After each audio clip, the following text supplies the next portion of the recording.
This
dumb motherfucker.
What up, yo? How y'all doing out there? Y'all hanging in there?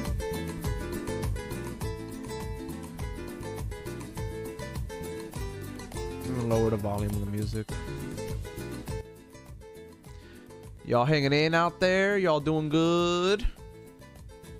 How you guys doing?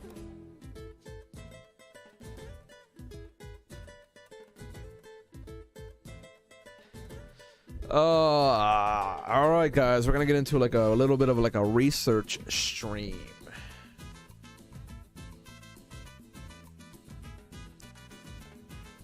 Oh, we have a research stream, guys. Ugh.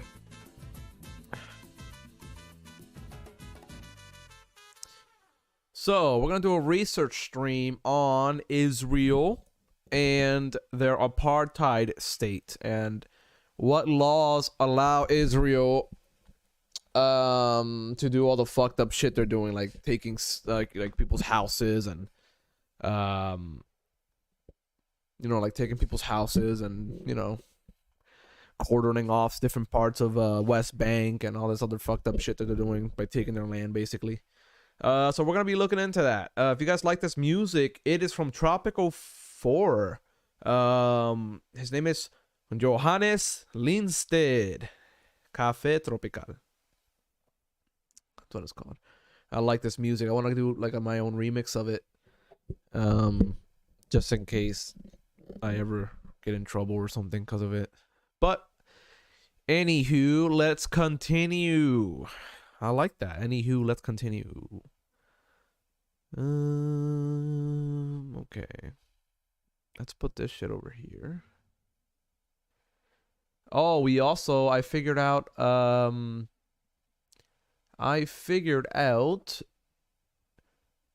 the issue with my soundboard. Let's take this shit off the screen, the timer. Alrighty. The names up here disappeared. We have a few names. We gotta update these. Diane Feinstein died a while ago. That's why I put her name there. Topic. What? Oh, this one. Gotcha. We have some new followers. Recent cheer. No one's ever cheered. I don't know what a cheer is. Expected Painkiller. Well, Expected Painkiller has been dethroned. It's been dethroned from there. Now it's Jason Murphy on Facebook. Thank you, Jason Murphy.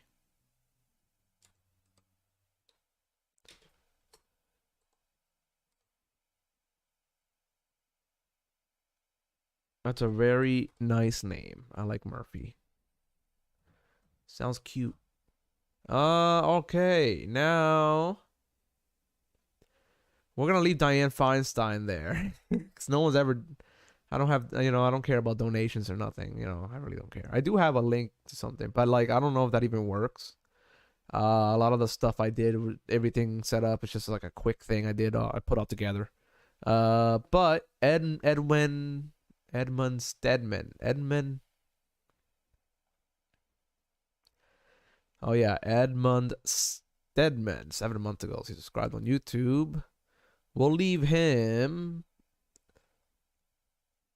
We'll change probably got Bandito. And we'll put Danielle Henderson. Thank you, Danielle. I appreciate it, Danielle. You're awesome. Thanks for joining the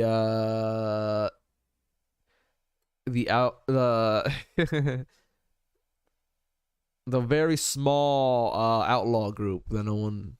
I'm very small. We're like a little outlaw group. We don't do crime, but like, we're like we're the quiet ones. That's what we are. Here we go, Daniel.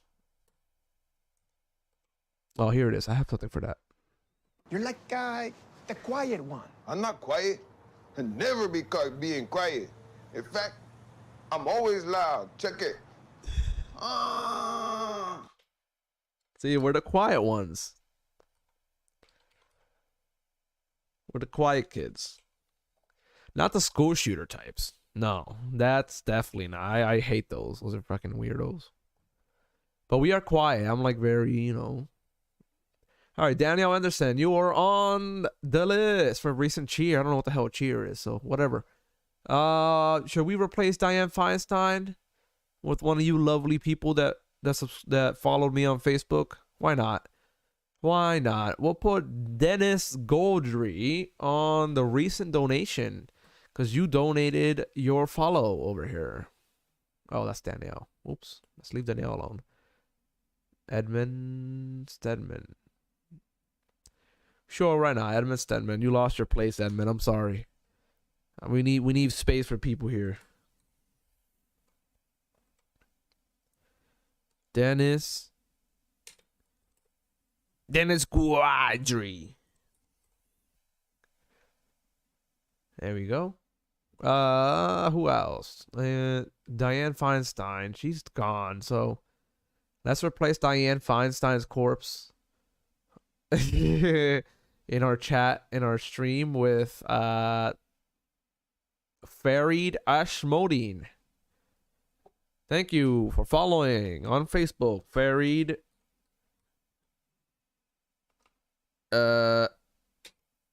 Ash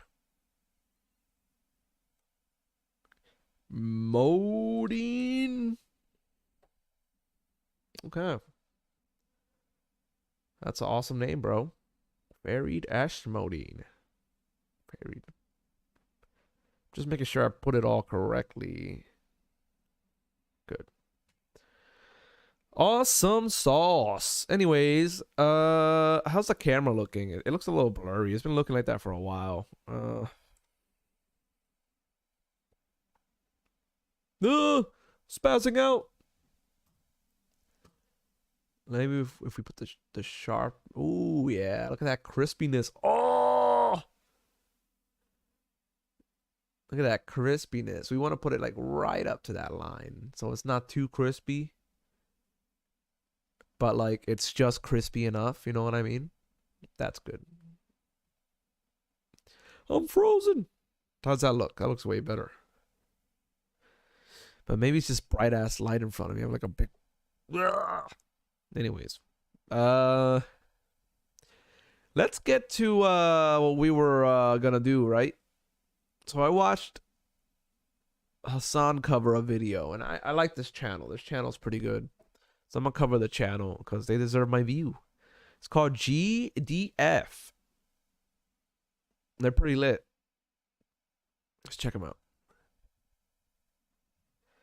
So this video is basically going to talk about all of the laws that make Israel an apartheid state. Right? And I'm writing them all down right here. I'm writing all that shit down right here. So right here, if you can see, I got the 3 videos we're going to cover, which have all the laws that I need to debate my girlfriend's dad. That's why we're doing this. Because he said, I was debating him. I was like trying to explain to him that like Israel's literally an apartheid state. And this is how I found out what the fuck a liberal is. I didn't know what a liberal really was until I encountered this man. You know what I mean? So I was trying to explain to him all the ways that like Israel is like breaking United Nations laws. And he's like, oh, we don't have to follow United Nations law. It's just a recommendation. So I was like, oh, so it's the Geneva suggestions then. Okay. So after the Nazis massacred all these people, we had all these rules to follow, these war rules, and they're just a suggestion because we're the strongest army in the world, of course. Anything that we do is a suggestion. We don't need to get prosecuted for war crimes, but when Russia does it, of course, oh, get Russia. Jesus Christ, Russia. Oh my God, war crime. Ah. Okay. So here are some of the laws that I have already. Bam, laws, right? The Nakba law. We're going to look all these laws after we look at the video. We're going to look up all these laws after and while we watch the video. So the Nakba law. This law doesn't let you acknowledge the Nakba, the catastrophe. Basically, when the foundation of Israel, in the foundation of Israel, they kicked out 750,000. They exiled 750,000 and killed. They massacred a lot of these people too. 750,000 people. The ones that didn't leave probably got massacred. But the Nakba law, it doesn't let you acknowledge that. If you acknowledge that in Israel, you won't get funding from the government and some shit. You could even get prosecuted in like a court and shit. The 1950 absentee property law. This law in Israel lets settlers basically take over a house that someone's been exiled or left from. And a lot of times Palestinians that leave, they can't come back, either because it's too costly or there's too much hatred around the neighborhood for them, they don't feel safe, or there's laws that prevent them from coming back. And there's checkpoints and stuff that prevent them from coming back. This law, look at this, require permits to leave cordoned off areas. So any area with a checkpoint in Israel, with guards standing by with guns and checkpoints, you require permits to enter neighborhoods. So if you live a certain place, you can only go to that certain place. You can't go to other neighborhoods. It's segregation.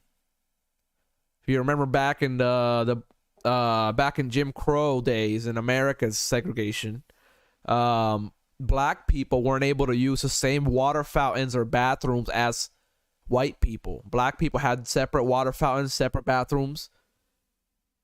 What's going on here? Same as Israel. Same different neighborhoods. You can't go to other ones. You can't mix. What's going on here? There's roads that Palestinians have to drive that they can't drive on the Israeli roads. What's going on here? Segregation, apartheid, Jim Crow. There's literally different license plates that the Palestinians have to use. So literally license plates depending on your fucking ethnicity. Okay. And this I have so far. Arabs control 3% of the state land in Israel, despite making up 22% of the population. So they make up so far in Israel 22% of the population, Palestinians. But they only control 3%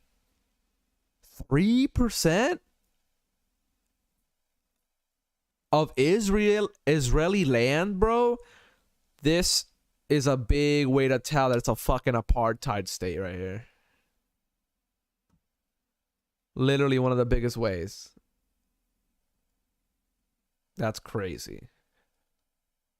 But anyways, we'll add on to this. Don't worry. This is a starting list. It will keep growing.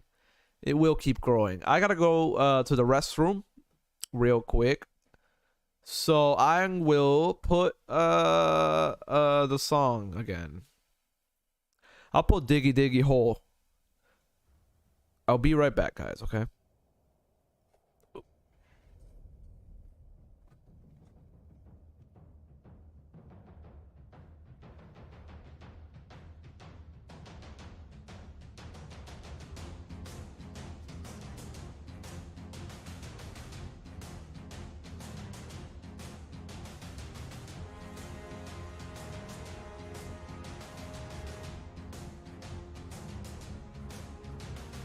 Brothers of the mind.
deep. Never seen the blue moon glow, fly so high. Fill a glass and down some meat. From your valleys at the feast. Stumble home and fall asleep. Primitive the mountain deep. Do, do, do, do, do, do. Oh man, I missed this. This is the shit that I would listen to when I was little, bro. That's crazy. Anyways, let's get back to it. Subscribe to the Yogs Cast. Check him out. I kind of want to play Minecraft too. I'm not gonna lie. I do have a modded Minecraft, but I gotta check and make sure that it's not. I don't know. I heard it might have like some fucking virus or some shit, but maybe not. I don't think so. Anyways, let's continue. Here we go.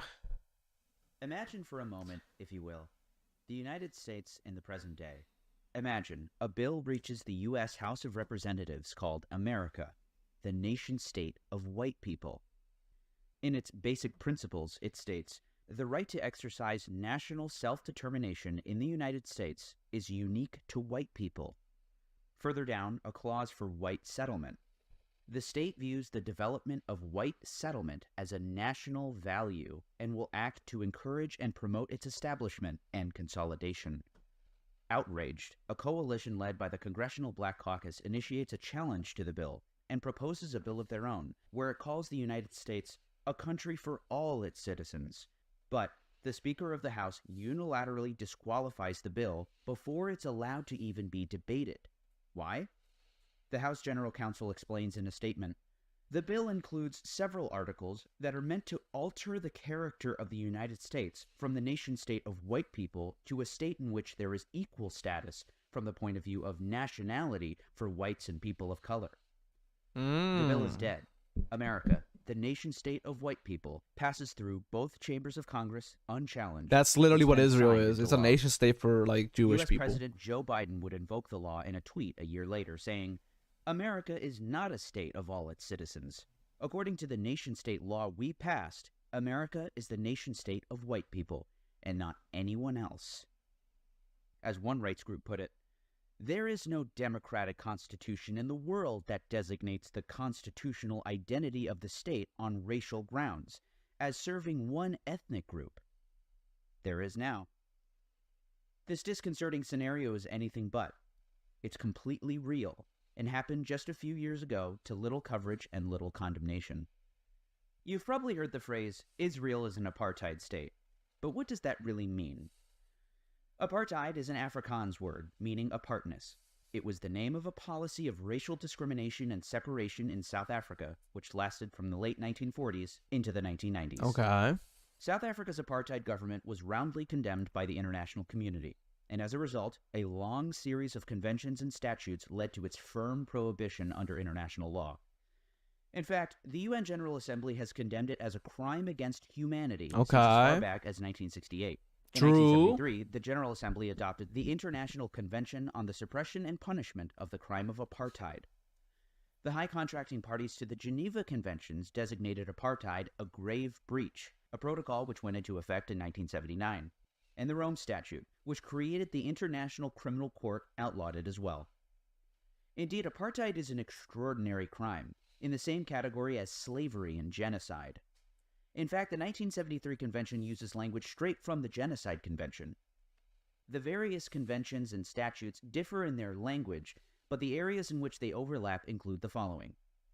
There exists an institutionalized regime of systematic racial oppression and discrimination. The regime was established with the intent to maintain the domination of one racial group over another, and the regime features inhumane and inhuman acts committed as an integral part of the regime. Virtue-signaling left-wing liberal rags like The Atlantic and the New York Times lecture us on racism in America, but when covering Israel, absolutely zero mention of not the plight of the Palestinians in the occupied territories, but within Israel proper. A common retort to the charge of apartheid in Israel is that 20% of Israel's population is Palestinian. The worst lie is this: Israel is an apartheid state. These are citizens of Israel, who can vote in elections, and even are represented in all branches of Israeli government. they can Palestinians hold cannot public vote. office. They enjoy all the freedoms of their Jewish counterparts. Israel, therefore, is not an apartheid state.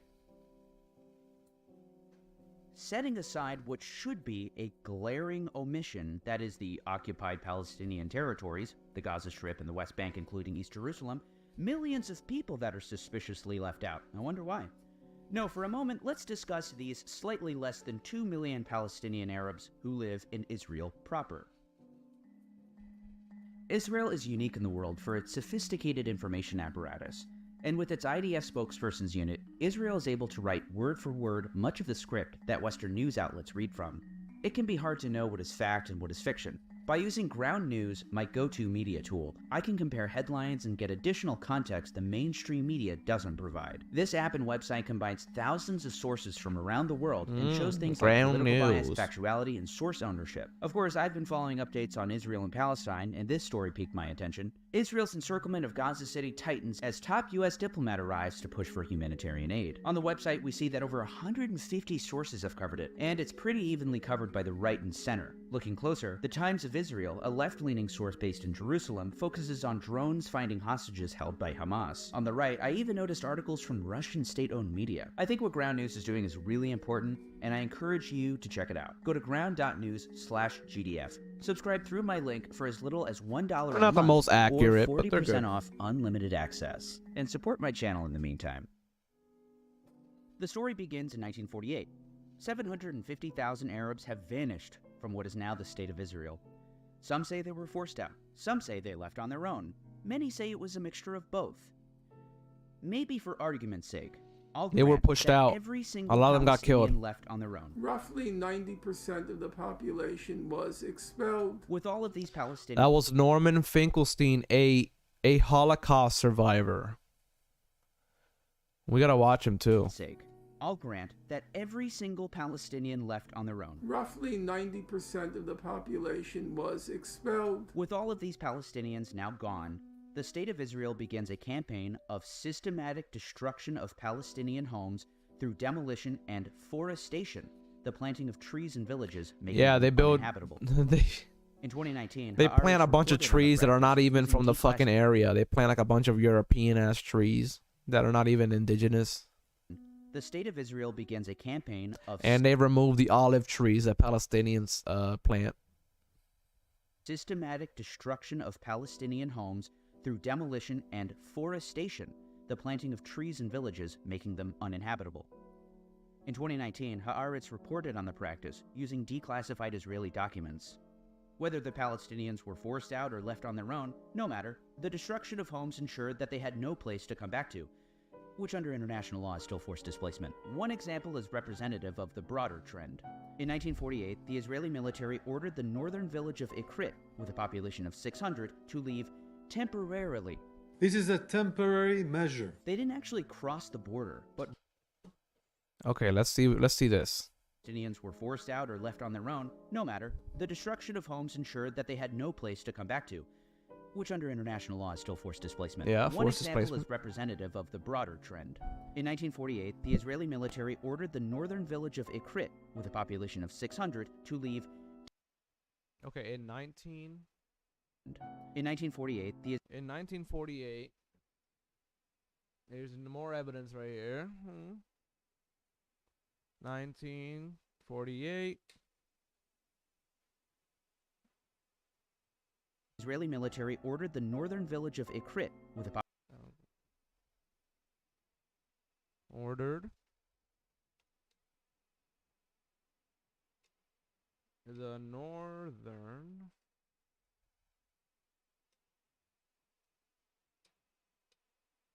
How do you spell that shit? Ikrik. population of 600 to leave temporarily.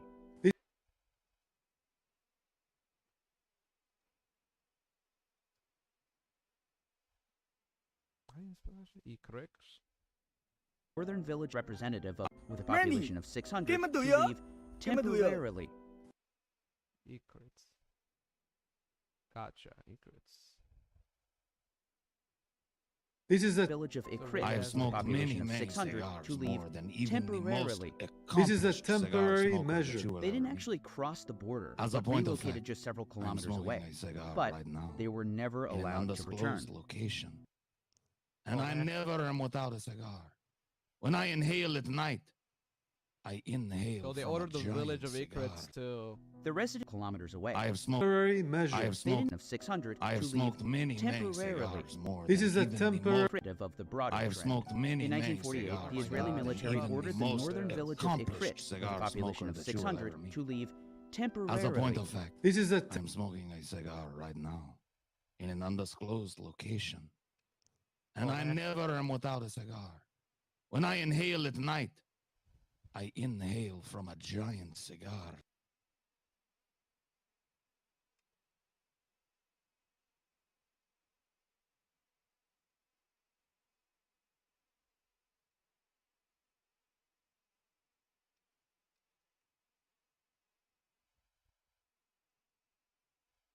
Awesome. temporary measure. They didn't actually cross the border, but relocated just several kilometers away.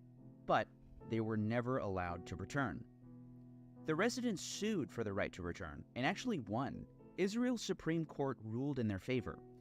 However, the Israeli Ministry of Defense Wow, they sued and won, and the Israeli Ministry of Defense didn't fucking let them. See what I mean? Like, there's laws, and they can still win the lawsuits, and the fucking government still doesn't let them do these things. They don't let them build things. They need permits, and they never accept the permits when the Palestinians submit the permits.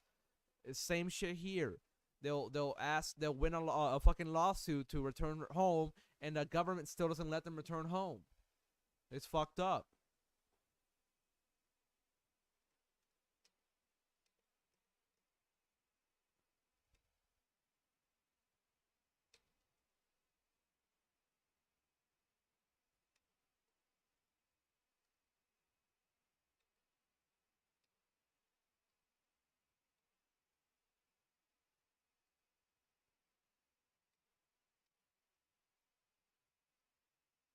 It's fucking bullshit, dude.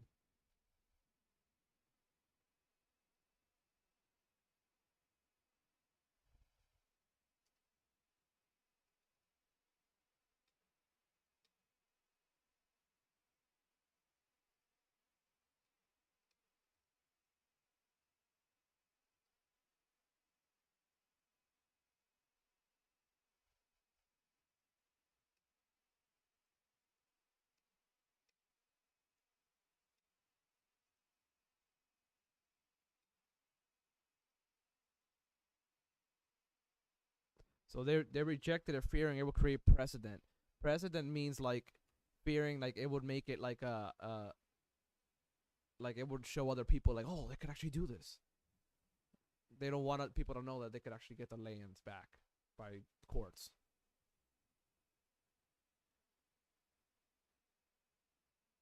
That's so fucked up.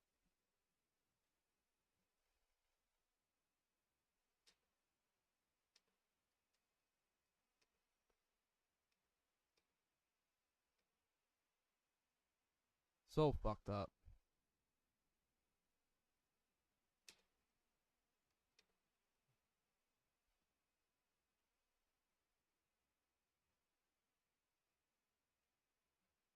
Good. We refused to got implement the decision, fearing it would create a precedent. In 1951, the Ministry of Defense blew up all the remaining houses in the village. To this day, the Ikrit community numbers 1,500, who live just 20 kilometers away in Ramah. And to this day, they continue to fight for their right to return to their homes. Create a precedent. Damn. In 1951, the Ministry of Defense blew up all the remaining houses in the village. To this day, That's fucked up. the Ikrit community numbers 1,500, who live just 20 kilometers away in Ramah. And to this day, they continue to fight for their right to return to their homes. In 1950, the State of Israel passed the Absentees Property Law, Here we which go. the state Absentees used to property claim law. Absentees property law. Here's another 1950, one. the State of Israel passed the Absentees Property Law. Absentees property law. Look right here, Mr. S. Mr. S. Mr. S. Mister. Okay. I'm gonna have to screen capture this shit and send it to him. I have it right here, Ryan Nakba.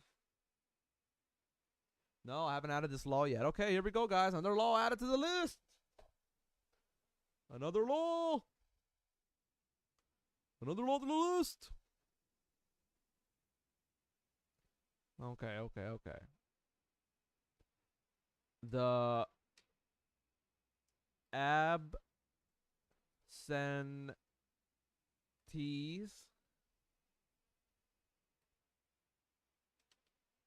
property law, comma 57110 dash 950.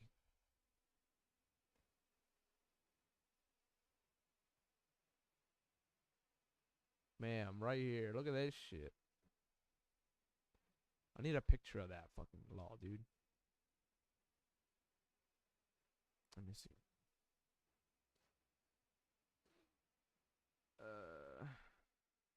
I'm gonna look it up.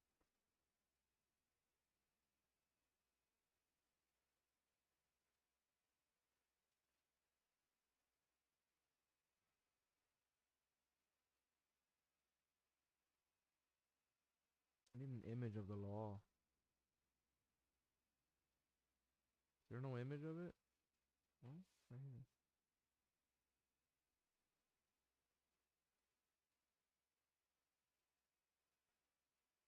Not a very good.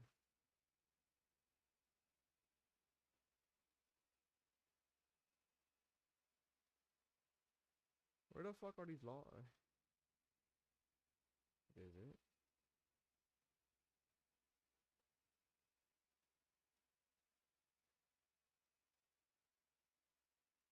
Oh my god, there's way more laws. Jesus Christ. There's the land acquisition law also. Whoa, this is crazy. This is crazy. Yo, I'm gonna send this shit to my girlfriend.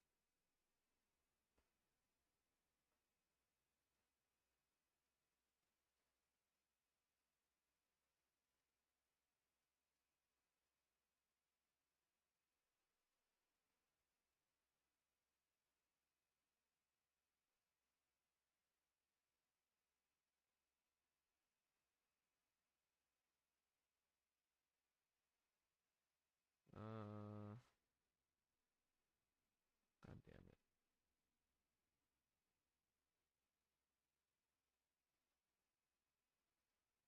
Well, I did find it though. I did find it. Jesus, there's mad fucking documents in it. Awesome. So Jewish Voices for Peace has a lot of shit on this. That's really good. I don't know why.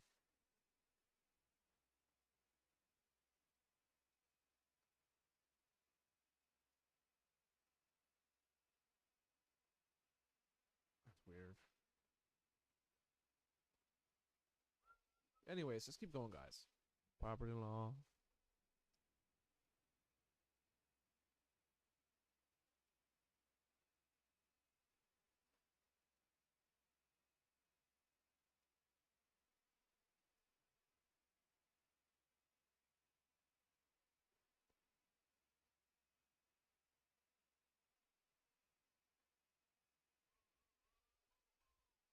We'll keep going. We'll keep going in a minute. I gotta do something.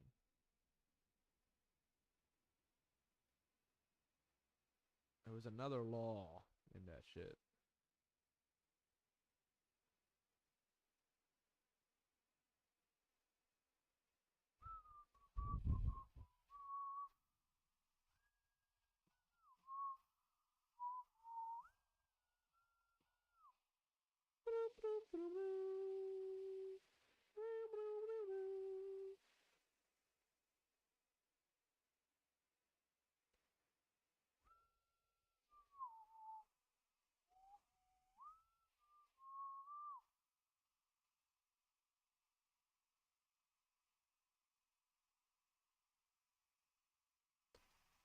trying to send this to my.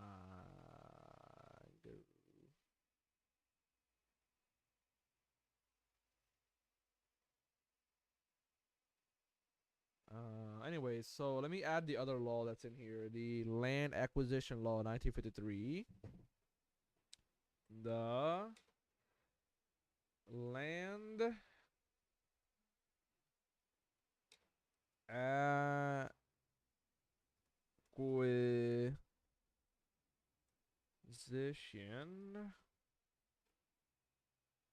Law. 1953.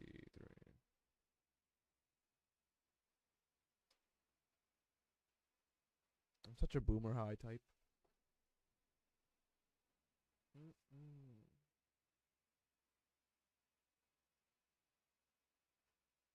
Oh my god, there's way more laws in here, dude. What the fuck? So here are all the laws preventing their return, their right of return.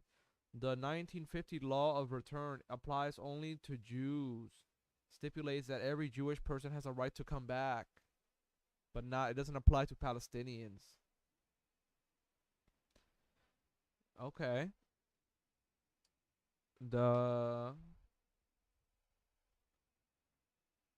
law of return. And Bibi Netanyahu, remember, this guy is from fucking Brooklyn. He's not even like from the state of Israel. He's not like a real. He doesn't really give a shit.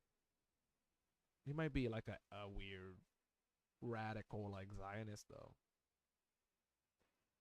That thinks that Jesus will come back once the homeland is all Jewish or some stupid bullshit.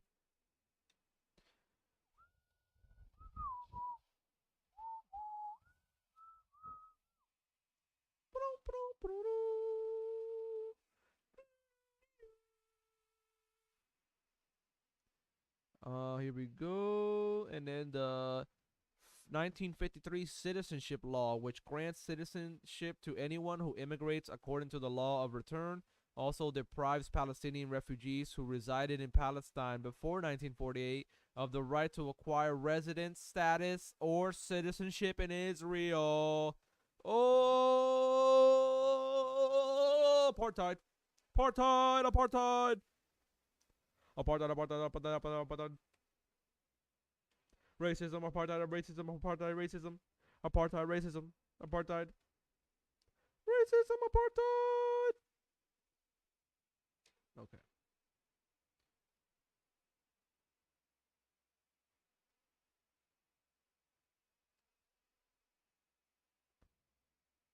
That's crazy, bro. How blatant it is. How the law, like literally they have mad laws about it. They have mad laws about it. Cause like my girlfriend's dad's argument was like, "Oh, find the laws. Find the laws. What laws do they have?" And like now you look at it, it's all these fucking laws. All of these laws. Literally every law that Israel has to protect Israel and like the Jewish people only. And make it into like a fucking ethno state. So I'm gonna read this shit. I'm gonna send this to myself and I'm gonna read it on stream if I can. Let's see.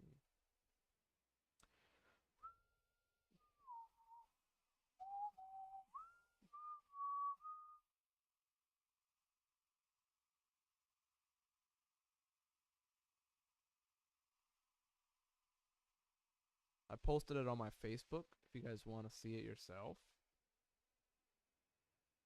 Alright, but I'll pull it up on stream. I know what it's called. It's called Jewish Voices for Peace. I know what the laws are. Well, now we got all these fucking laws. Look at this shit. We're building a really nice collection here. I'm very happy. I'm very happy. I'm very happy we're finding all these beautiful laws. These beautiful laws. I want to have fun, classic Rick and Morty adventures like in the old days. Then we'll get along fine, Fascist Morty. For starters, I just need to get to Fort Bojalon You Prime. will go where I want you to go!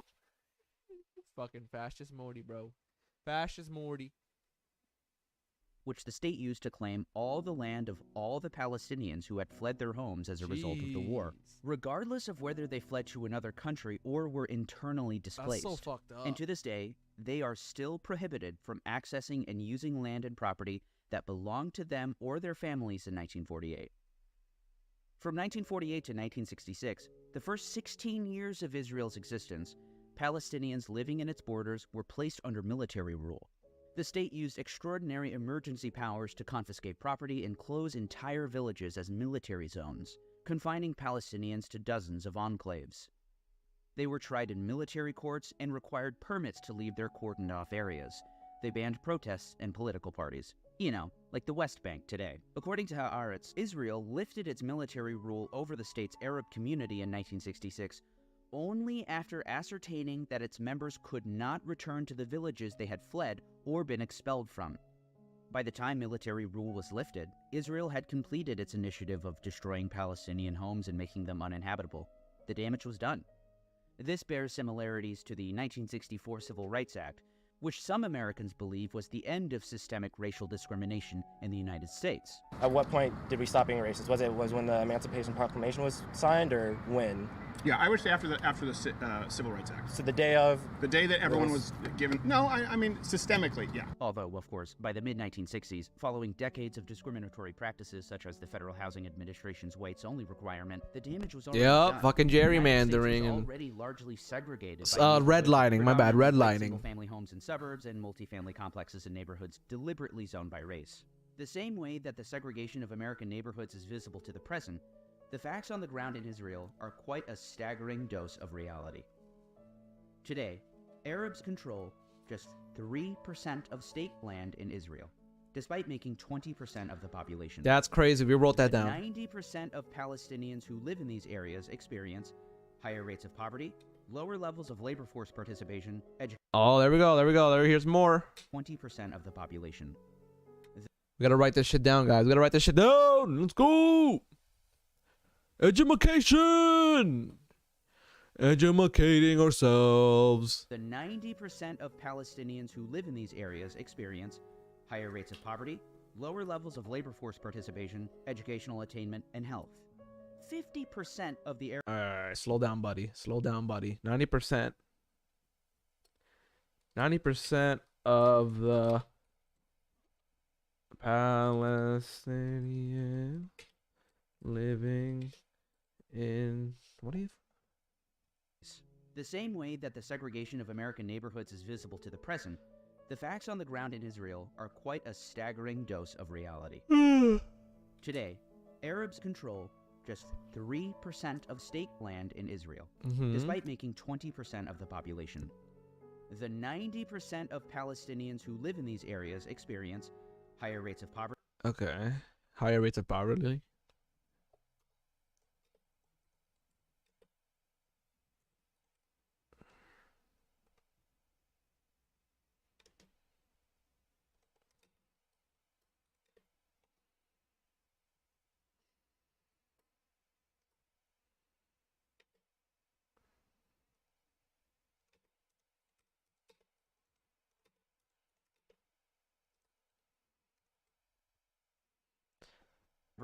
Lower levels of labor force participation.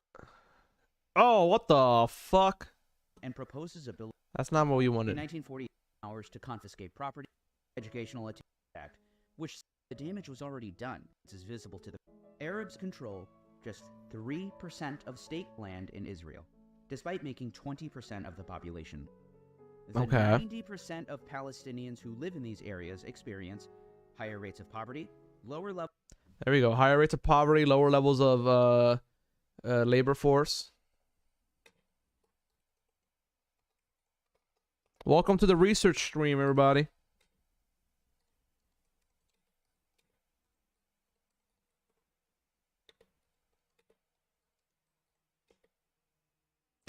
Higher rates of poverty and lower levels of labor force participation.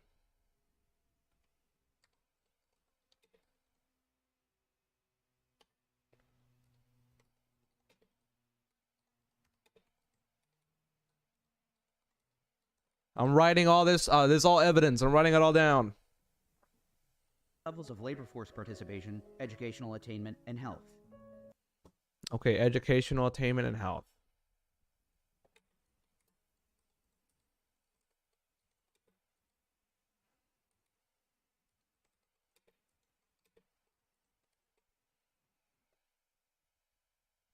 Wow, that's fucked up.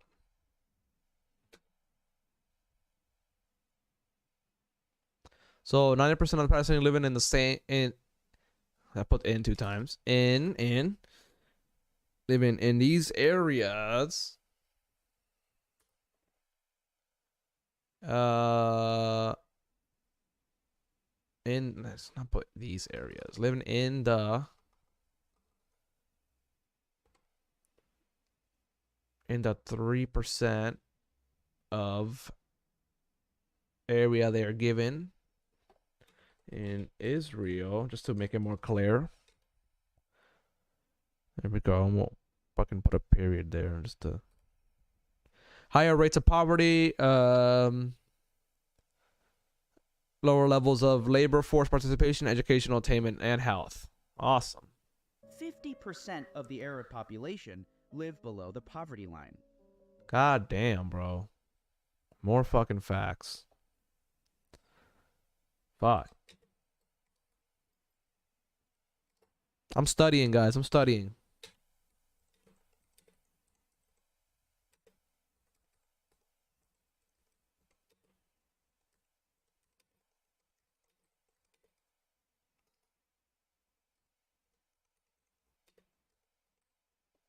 Israel needs some fucking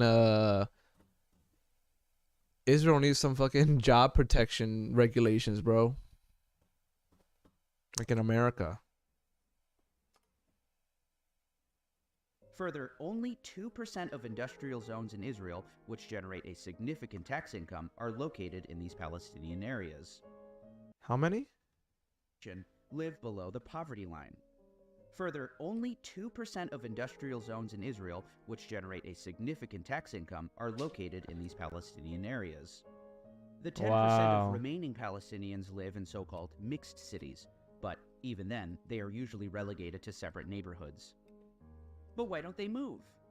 Unlike most industrialized countries, in Israel, the state controls 93% of the land, either directly or indirectly through quasi-national bodies such as the Jewish National Fund. In 2011, the Knesset passed the Communities Acceptance Law, which established admissions committees. All right, let's go back. Let's go back. Labor force participation, educational attainment, Let's go back because he's spitting, dude. 50% of the Arab population live below the poverty line. Further, Okay. only 2% of industrial zones in Israel, which generate a significant tax income, are located in these Palestinian areas. The 10% of remaining Palestinians live in so-called Wait. poverty. Lower levels of labor force Palestinians live in so-called mixed cities, but even then, they are usually relegated to separate neighborhoods. But why don't they move? That's labor not what we force want. Participation, educational attainment, and health.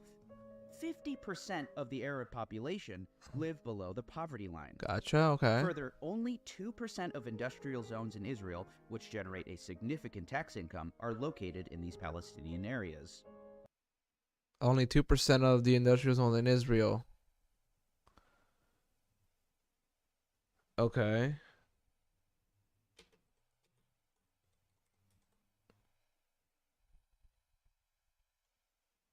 Okay, I think we got that. Yeah, we got that. The 10% of remaining Palestinians live in so-called mixed cities, but even then, they are usually relegated to separate neighborhoods. Damn, okay. Of industrial zones in Israel, which generate a significant tax income, are located in these Palestinian areas. The 10% of remaining Palestinians live in so-called mixed cities, but 10%. even then, they are... Gotcha. Okay. 10% of Palestinians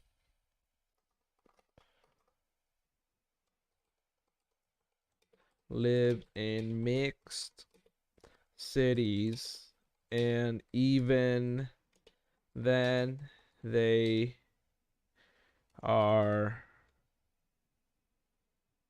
relegated to separate neighborhoods. Damn.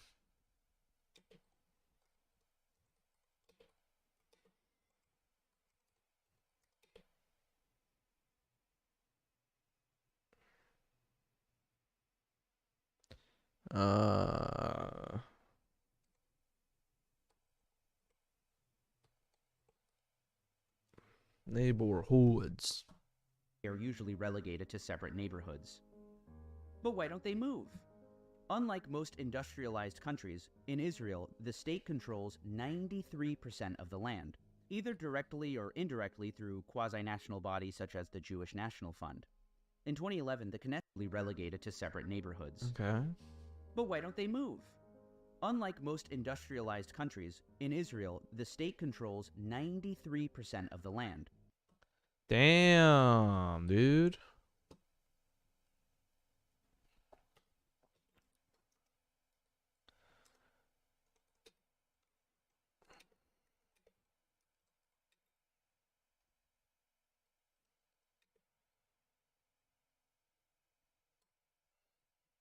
Industrialized countries, in Israel, the state controls. Gotcha.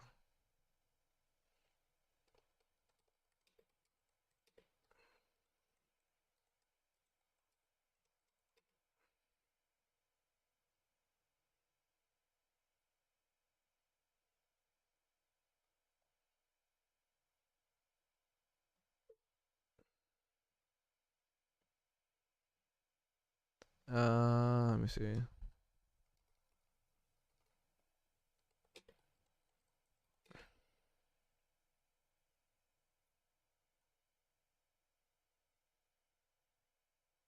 The state controls 93.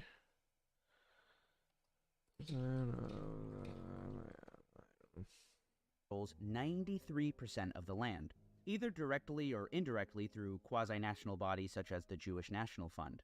In 2011, Jewish National Fund. Through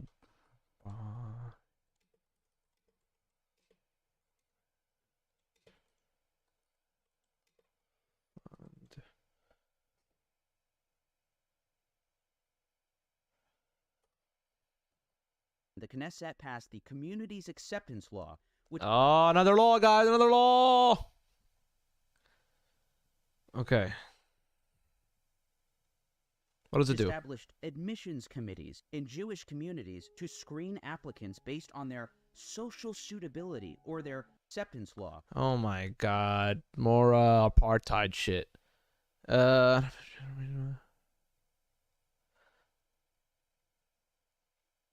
Law to amend the Cooperative Societies Ordinance.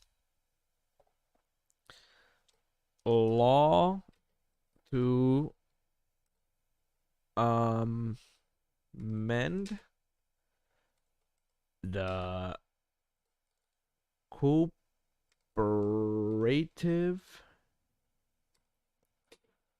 Society. Wait, societies?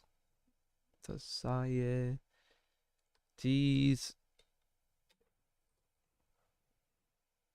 Ordinance. And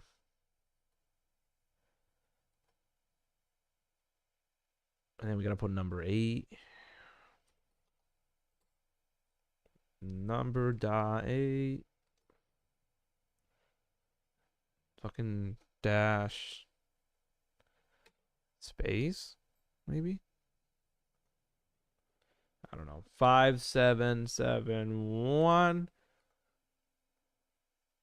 through 2011 or whatever the fuck that says. Awesome. And what does this law do? Which established admissions committees in Jewish communities to screen applicants based on their social suitability or their unsuitability to the community's social and cultural fabric. Oh my god, what the fuck does that even mean?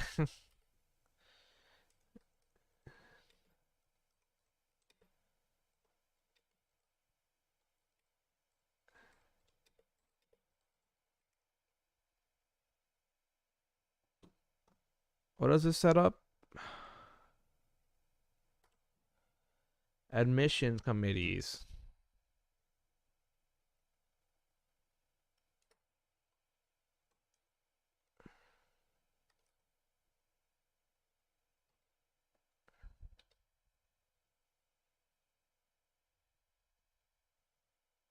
committees in Jewish communities to screen applicants based on their social suitability or their unsuitability to the community's social and cultural fabric.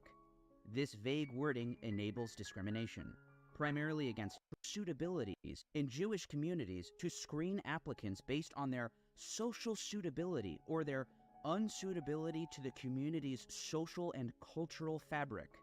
This vague wording enabled the applicants, which established admissions committees in Jewish communities to screen applicants based on their social suitability or their unsuitability to the community's social and cultural fabric. This vague wording enables discrimination, primarily against Arabs, but also against Mizrahi Jews, Ethiopian Israelis, or anyone whom residents of the privileged community fear will lower the value of their homes. Discrimination, primarily in Jewish communities to screen applicants based on their social suitability or their unsuitability to the community's social and cultural fabric.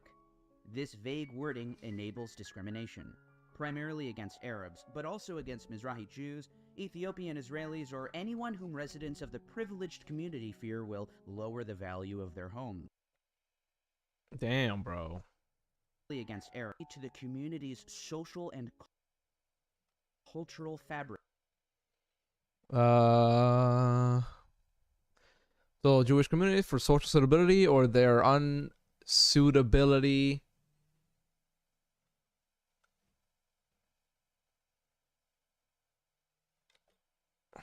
What the fuck was the other word?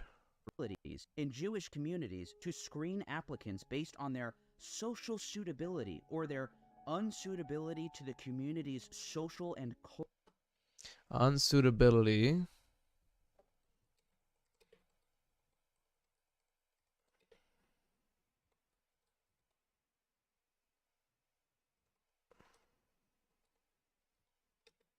Yo, fuck your stupid cultural and social cultural fabric. Fuck that shit. You don't gotta discriminate just because of that dumb shit.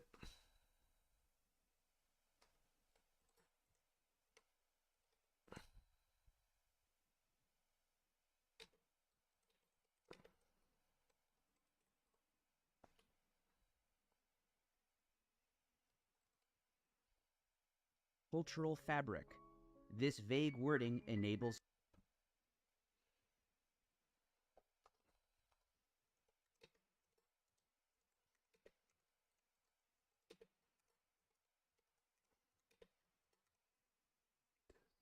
Enables discrimination.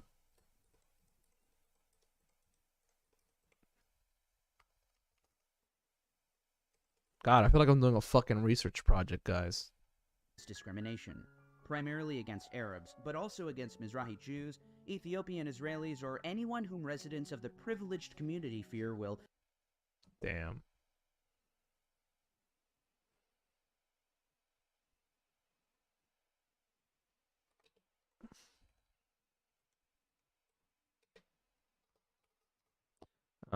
Primarily against Arabs. Arabs? Damn racist, say it like that. But also against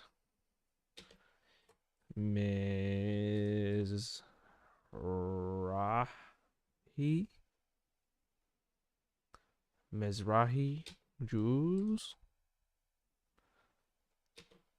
Ethiopian Israelis, or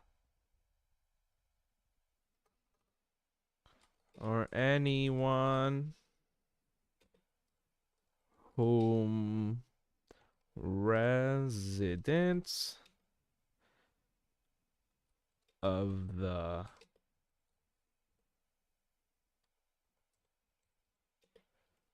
community fear will lower the property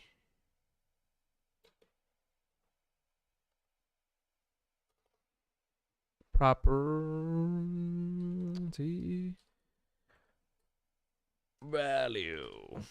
That's sad. Lower the value of their homes. The 2011 law stipulated that these admissions councils were limited to towns with 400 residents, though this rule was repeatedly broken. Regardless, in 2023, the law was expanded to towns with 1,000. Wait, It what? was stipulated that these admissions councils were limited to towns with 400 residents, though this rule was repeatedly broken. Oh my god. There's just too much. Regardless, in 2023, the law was expanded to towns with 1,000 residents. Today, admissions committees operate in 53 regional councils, which control 81% of state land in Israel. Councils, which, regardless, in privileged community fear will lower the value of their home. Regardless, in 2023, the law was expanded to towns with 1,000 residents.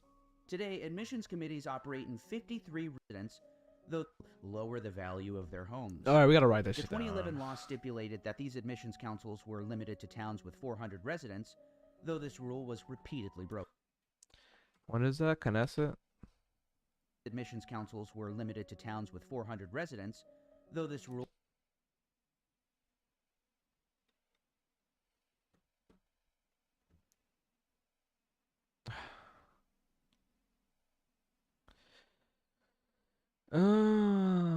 Knesset. Research and information center 2019 found or over 400 households continue to have admission. Let me see, admission committees. That's fucked up, guys. Okay. This shit goes on forever.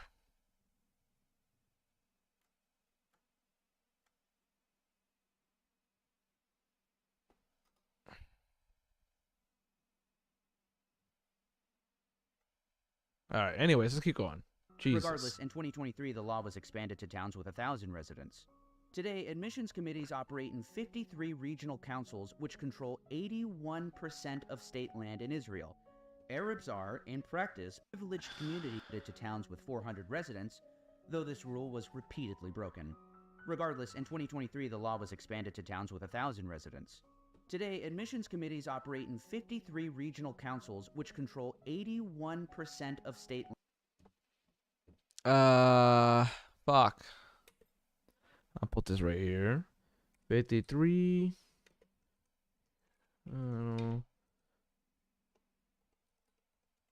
Councils.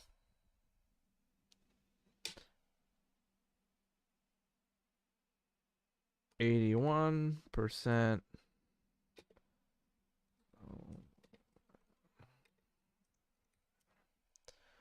Awesome. I control 81% of the land with these stupid rules. Great. I'm amazing. In Israel. Arabs are, in By the way, practice, annoying that I barred even from have to leasing ask, land in but you are 80% down of with the land fascist in the state of dystopias, Israel. right? For more than 50 years, Yes. The residents of El Haran have been waging a legal battle to save their village, which is slated for demolition. In 2017, Israeli forces attempted to evacuate El Haran by force and began demolishing homes. Yaqub Abu al-Kiyan, a 47-year-old Arab Israeli citizen, was shot and killed. Oh my He is slated god. for demolition.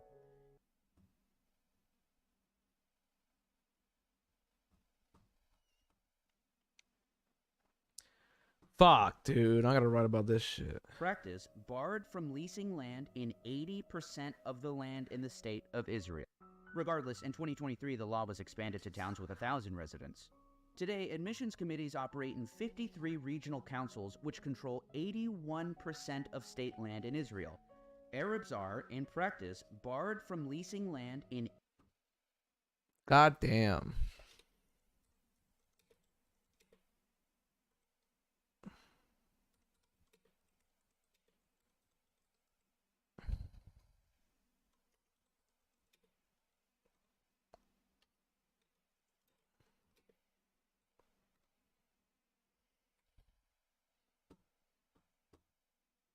80% of the land in the state of Israel. That's For more fucked than up. 15 years, the residents of el-Haran have been waging a legal battle to save their village, which is slated for demolition. Al-Haran?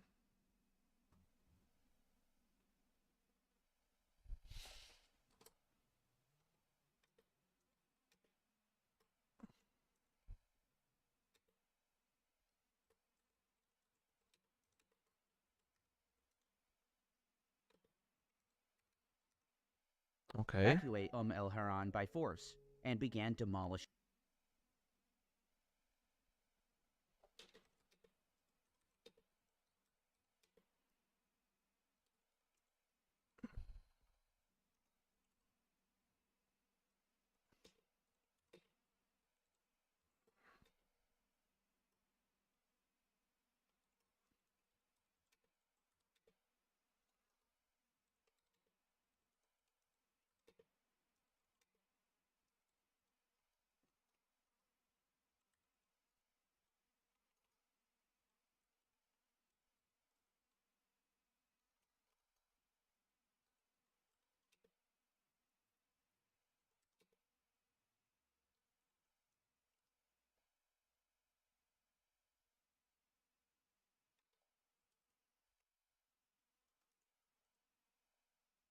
Homes.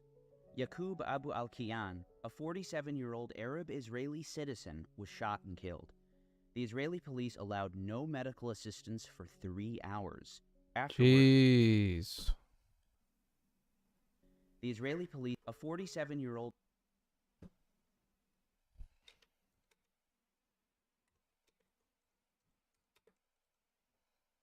Arab Israeli citizen,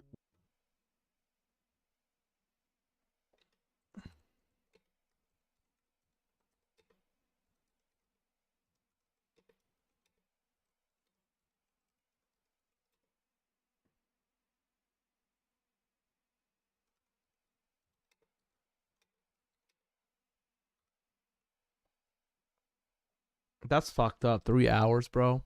was shot and killed. The Israeli police allowed no medical assistance for 3 hours. Afterward, officers suppressed evidence of his innocence, and Benjamin Netanyahu accused him of being a terrorist, which he had to retract later on after a Shin Bet investigation cleared him of wrongdoing.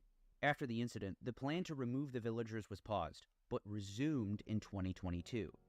The new village being built, which will take its place, will simply be called Hiran, to retract later on after evacuate el-Haran by force and began demolishing homes. Yaqub Abu al-Kiyan, a 47-year-old Arab Israeli citizen, was shot and killed. The Israeli police allowed no medical assistance for 3 hours. Afterward, officers suppressed evidence of his innocence, and Benjamin Netanyahu accused him of being a terrorist, which he had to retract later on after a Shin Bet investigation cleared him of wrongdoing. After the incident, the plan to remove the villagers was paused, but resumed in 2022. The new village being built, which will take its place, will simply be called Hiran. Hiran's cooperative association bylaws state an individual may be approved by the admissions if they meet the following qualifications: a Jewish Israeli citizen or permanent resident of Israel who observes the Torah and commandments according to Orthodox Jewish values. A similar fate doubtless awaits the thousands of homes which are demolished in the south of Israel every year. Home demolitions do not just occurrently be called Hiran. The Israeli What's the guy's Israeli name right here? forces attempted to was shot and killed. Yaqub Abu al-Kiyan Yaqub Al. on by force and began demolishing homes. Yaqub Abu al-Kiyan. Yeah, I just put Yaqub.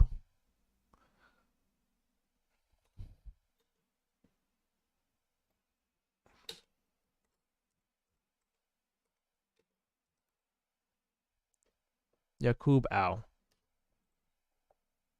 A 47-year-old Arab so fucked Israeli up. citizen wrongdoing. After the incident, the plan to remove the villagers was paused.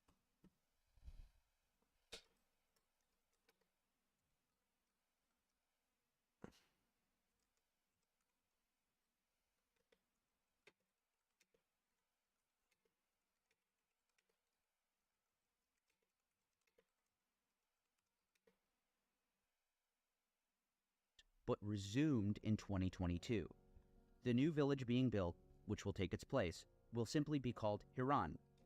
Hiran's cooperative association bylaws state an individual may be approved by the admissions if they meet the following qualifications: a Jewish Israeli citizen or permanent resident of Israel who observes a Jewish Israeli citizen or permanent resident of Oh my God. Israel who observes the Torah and commandments according to Orthodox permanent resident of Israel who Fuck. a Jewish Israeli citizen or permanent resident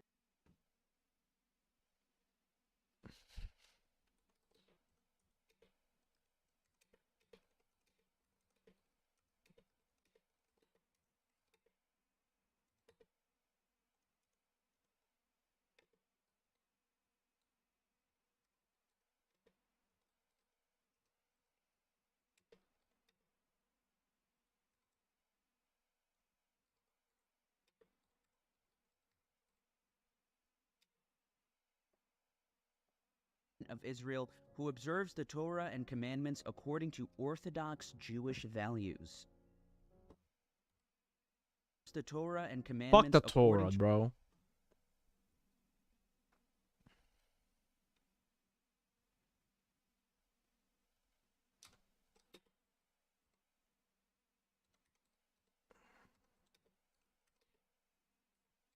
They don't even follow the fucking Torah in their government. They're fucking assholes.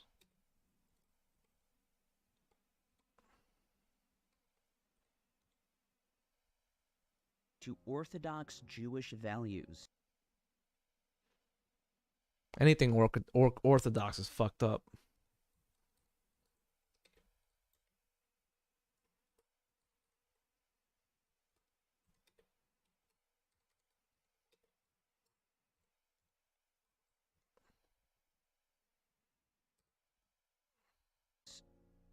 A similar fate doubtless awaits the thousands of homes which are demolished in the south of Israel every year. Home demolitions do not just occur in the West Bank, but in Israel proper as well.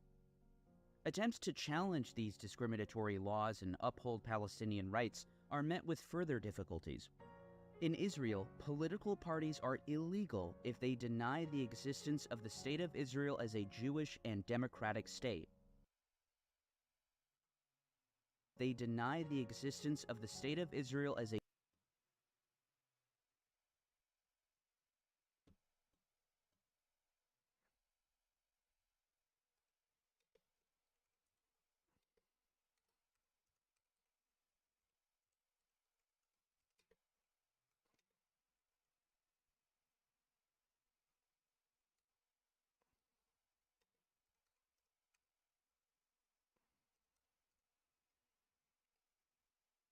Yo, it's not even a fucking democracy. You can't even like say how you feel, and you can't have a party based on how you fucking feel.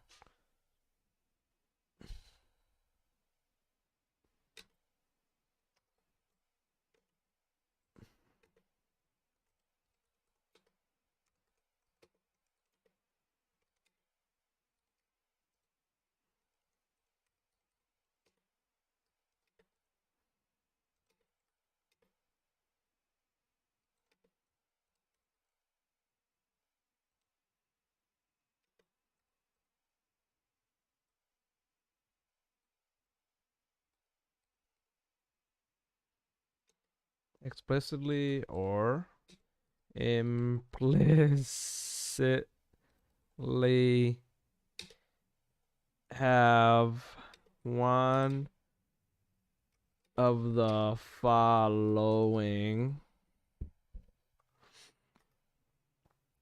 the denial of the existence of the State of Israel as a Jewish and democratic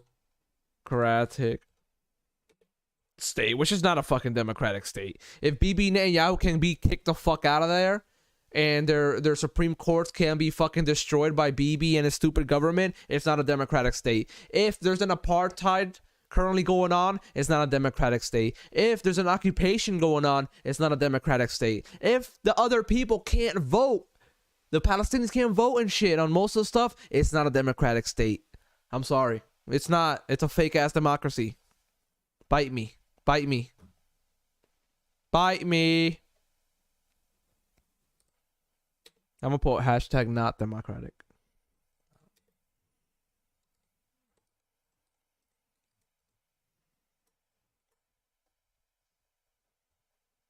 A Jewish and democratic state under the 1992 Law on Political Parties. Under the 1958 Knesset Basic Law, any political candidate can be disqualified for negation of the existence of the State of Israel. Into 1992? Of the State of Israel as a Jewish and democratic state under the 1992 Law on Political Parties. Under the 1958 Knesset Basic Law, any political candidate can be disqualified for negation of the existence of the State of Israel as the state of the Jewish people, negation of the democratic character of the state, or incitement to racism. In Israel, BDS is out of the question, though not a criminal offense to negation of the democratic character of the state or incitement to racism. People, for negation of the Basic Law, any political candidate can be disqualified for negation of the existence of the state. Any political candidate can... Okay, gotcha. Let's add this shit to it.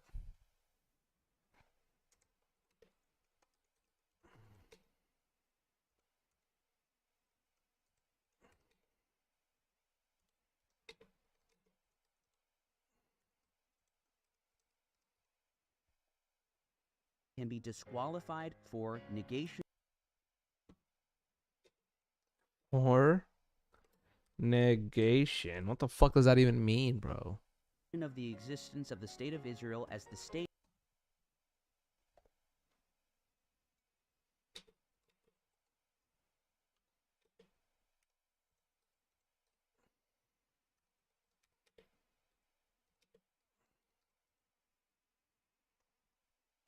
Of the state of Israel. Fucking nation state. As the state of the Jewish. No, it's not. Jewish people can live anywhere. The state of Israel is not a fucking homeland for Jewish people. It should be a homeland for everybody. Yes, the Jewish people should be safe wherever they are, but you can't make this a fucking ethno state, brother. You can't make this an ethno state. Imagine if Cuba was like, only Cubans can live here. White Cubans. They believe in Christianity. And then we'll start taking your houses and shit. And then they were like, we were here first. And then they're like, you know what I mean? Becoming fucking like Nazis right before your eyes.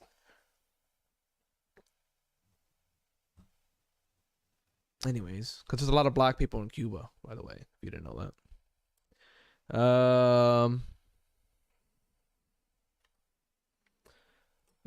Negotiation.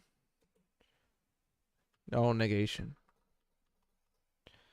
Negation of the democratic character of the state of Israel. Oh, of the state, not Israel. Of the state. And then the last one, incitement to racism. By the way, Jewish people weren't considered a race until like the Spaniards were like doing it. The Spaniards fucking put that whole trope out there that Jewish people are their own race and whatever. Of the Jewish people, negation of the democratic character of the state, or incitement to racism. In Israel, BDS is out of the question. Though not a criminal offense to call for boycott, you are legally open to civil suit or sanctions under the 2011 boycott law. That same year, the Knesset approved Fundamentals of Finance Amendment Number 40, which has been called the Nakba Law. Under this law, the state I have that one, the withhold Nakba funding for Law. government institutions that commemorate the Nakba.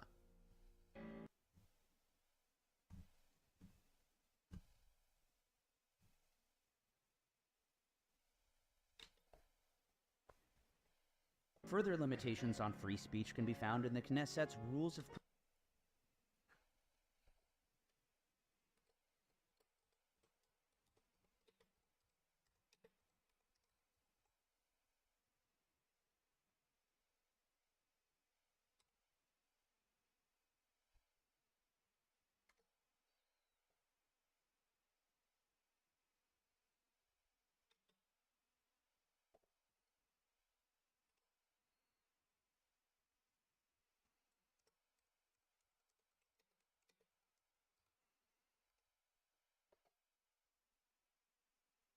Yo, this is crazy, guys. Look what I have.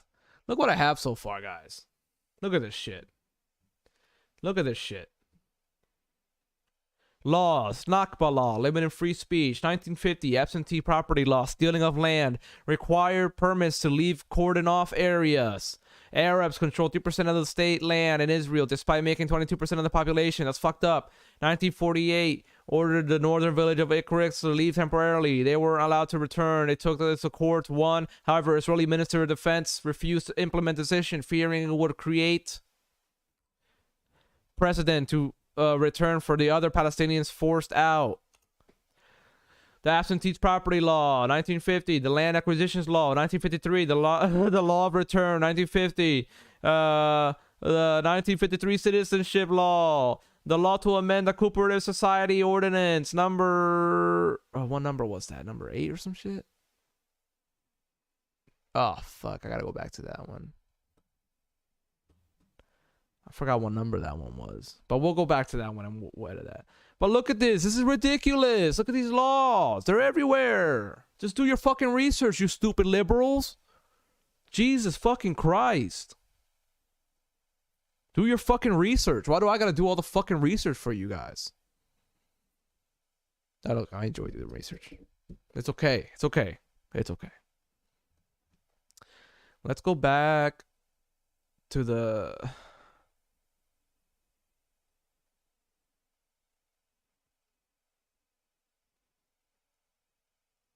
The Israeli Ministry of Defense refused to, still prohibited from accessing and using that its members could not return to the villages they had fled or been expelled from.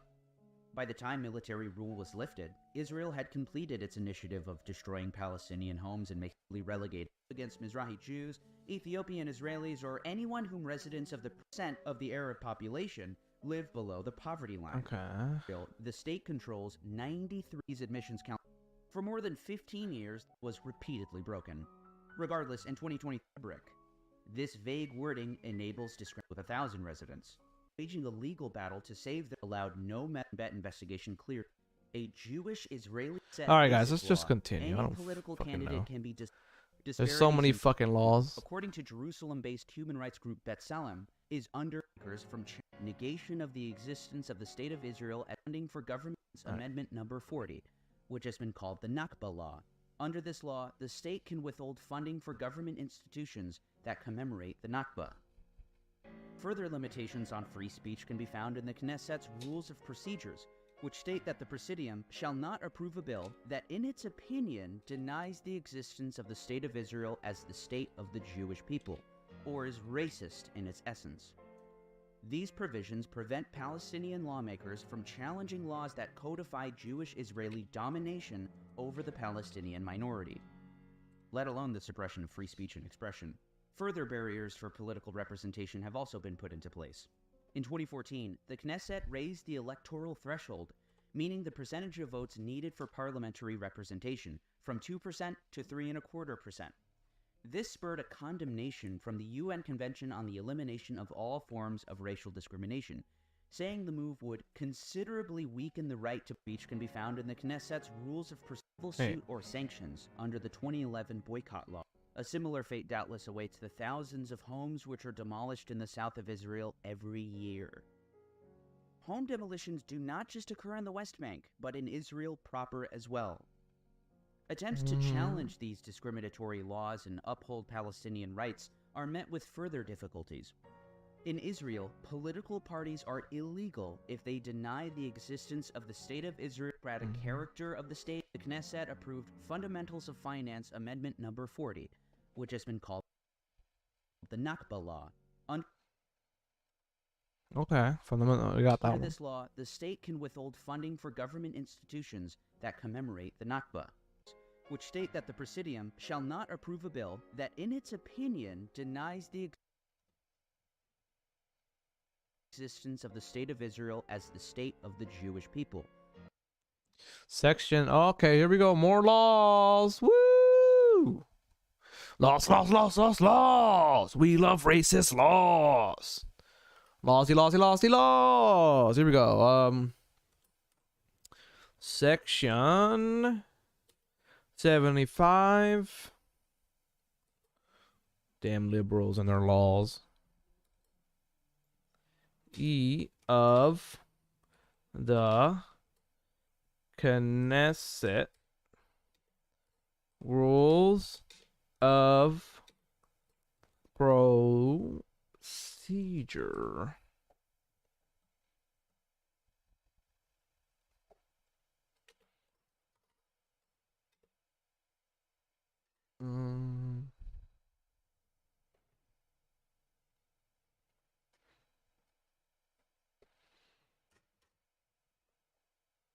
Here we go. The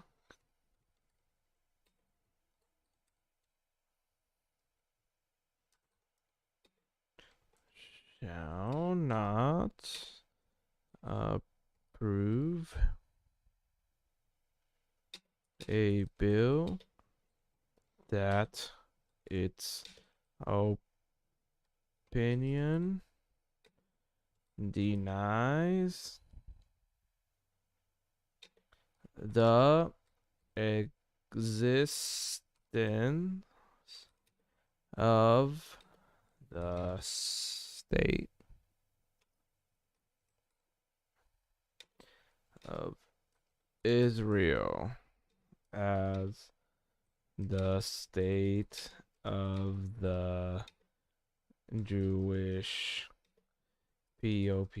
So this is literally like ethno-nationalism shit. Imagine if the fucking Nazi Germans were like, we are passing a law that says that the Aryan German Christian people are the people of Germany.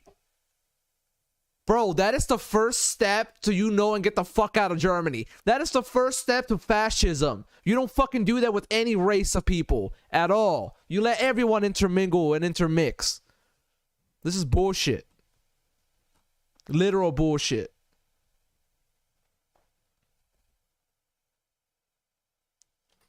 Fucking retards, bro. Or is racist in its essence.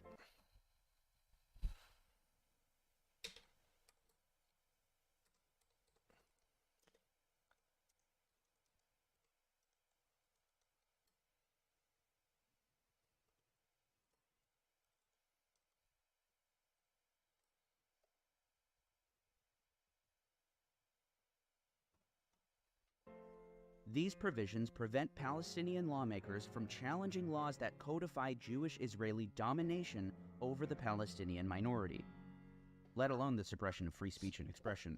Further barriers for political representation have also been put into place. In 2014, the Knesset raised the electoral threshold, meaning the percentage of votes needed for parliamentary representation, from 2% to 3.25%. This spurred a condemnation from the UN Convention on the Elimination of All Forms of Racial Discrimination, saying the move would considerably weaken the right to political participation of non-Jewish Wow, minorities. look at that. Look at that. To 3.25%. Look at that. More fucking racism right here. Look at that. Whoa. Whoa. Whoa. Whoa. Israel.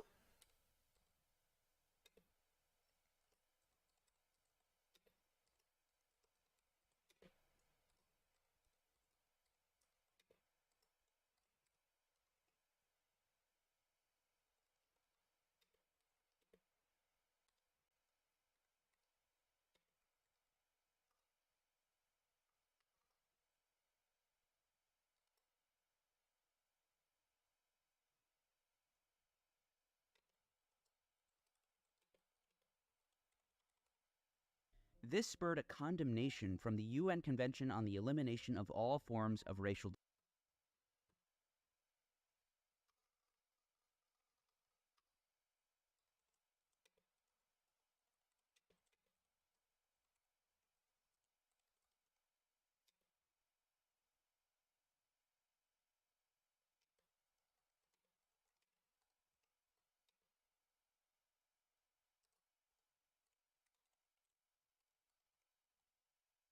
International Convention on the Elimination of all forms of racism, discrimination.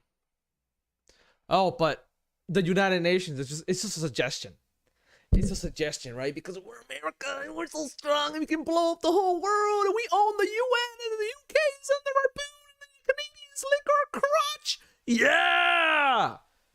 Fuck out of here, dude.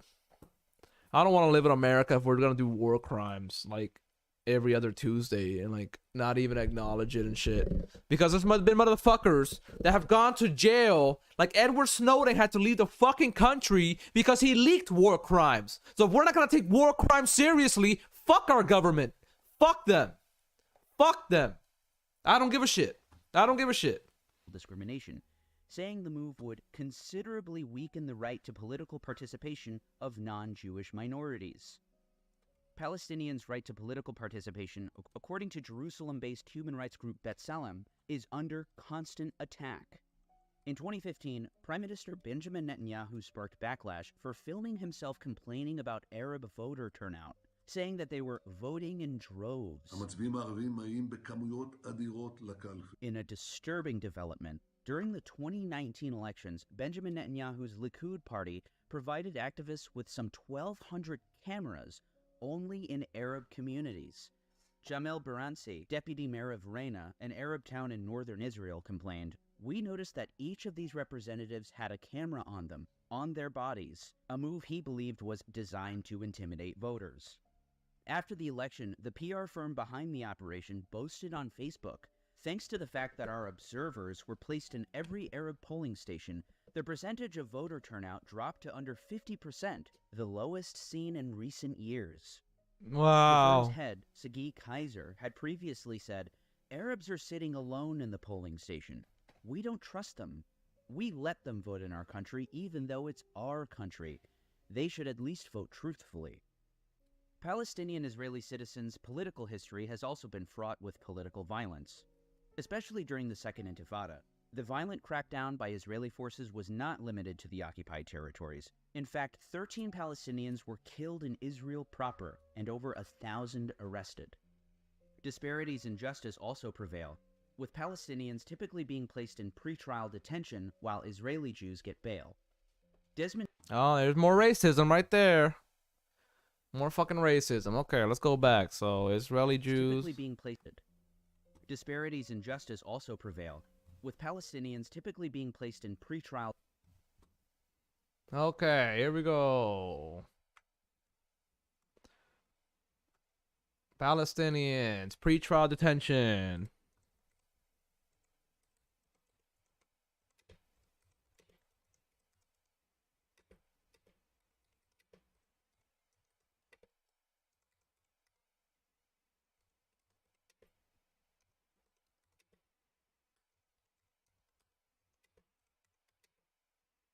They get fucking bail. Wow.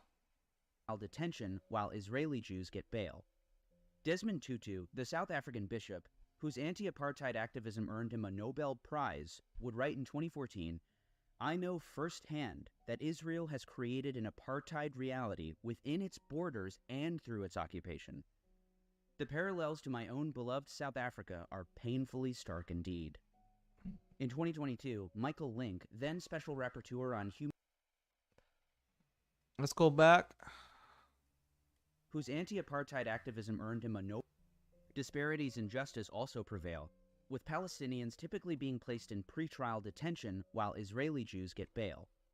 Desmond Tutu, the South African bishop, whose anti-apartheid activism earned him a Nobel Prize, would write in 2014, whose anti-Israeli Jews get bail. Desmond Tutu. Desmond Tutu.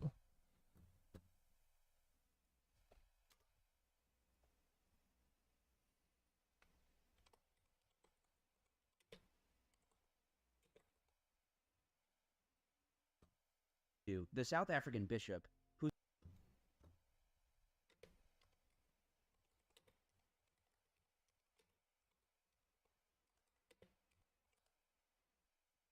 whose anti-apartheid activism earned him a Nobel Prize, would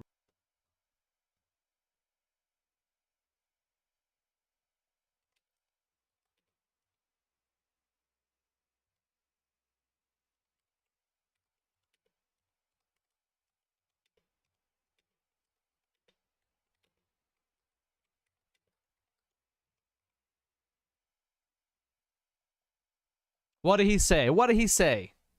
write in 2014, I know firsthand that Israel has created an apartheid reality within its borders and through its occupation. Let's write all this shit down.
All right. The parallels to my own beloved South Africa are painfully stark indeed. In 2022, Michael Link, then Special Rapporteur on Human Rights in the Palestinian Territories, concluded in a report that Israel was practicing apartheid. In its list of inhuman and inhumane acts were the citizenship law, which restricts the ability of Palestinians from Israel to marry individuals from the West. Wow. Oh, that's so fucked up, bro.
Wow, so this is just plain fucked up. They don't let them marry each other, Bank or dude. Gaza. This does not apply to Israeli Jews. It also lists torture. Methods of torture include sleep deprivation, beating and slapping, humiliation, unhygienic conditions, and extended shackling in contorted positions.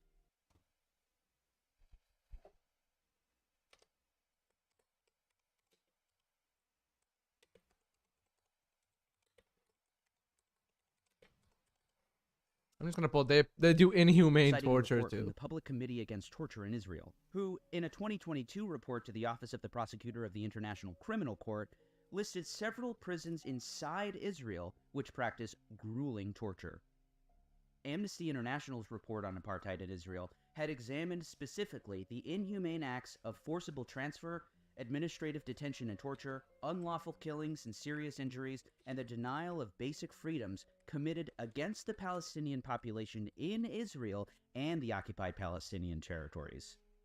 Human Rights Watch's own report on Israeli apartheid stated, separately from the inhumane acts carried out in the occupied Palestinian territories, the Israeli government has carried out abuses against Palestinians within Israel, including refusing to allow Palestinians access to the land that was confiscated from them, and not permitting the more than 700,000 Palestinians who fled or were expelled in 1948 and their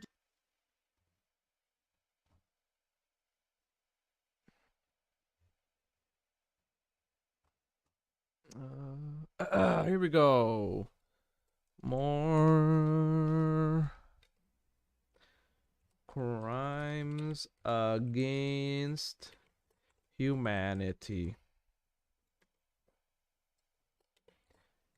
Refusing to allow Palestinians access to millions of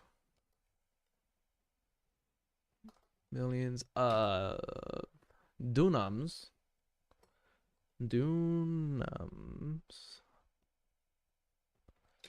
of land that were confiscated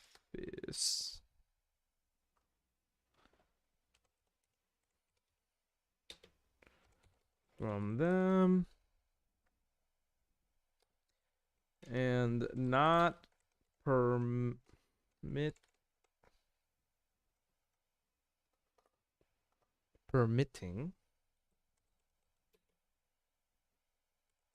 the more than 700,000 Palestinians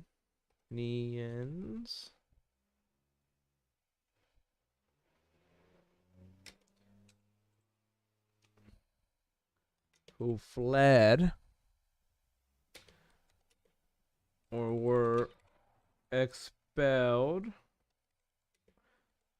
in 1948 and their descendants to return to Israel. They basically banned all the people they kicked out to make Israel from coming back to Israel. descendants to return to Israel. Indeed, not only can Palestinian refugees living in, say, Lebanon not move to Israel or Palestine, they're barred from entry.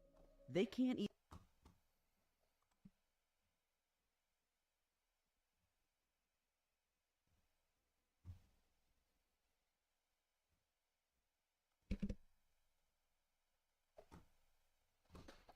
All right, let's put this down. Palestinians born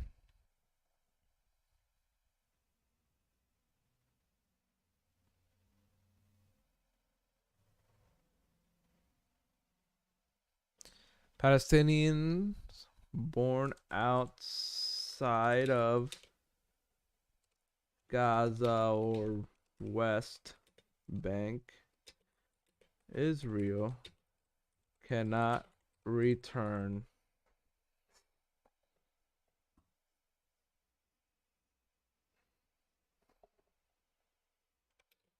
Its illegal to do so.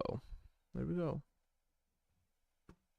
Not move to Israel or Palestine. They're barred from That's all we have, entry. guys. Look at all this They shit. can't even visit Israel, the West Bank, or Gaza. Human Rights Watch also includes in their list restricting legal residency in ways that block many Palestinian spouses and families from living together in Israel.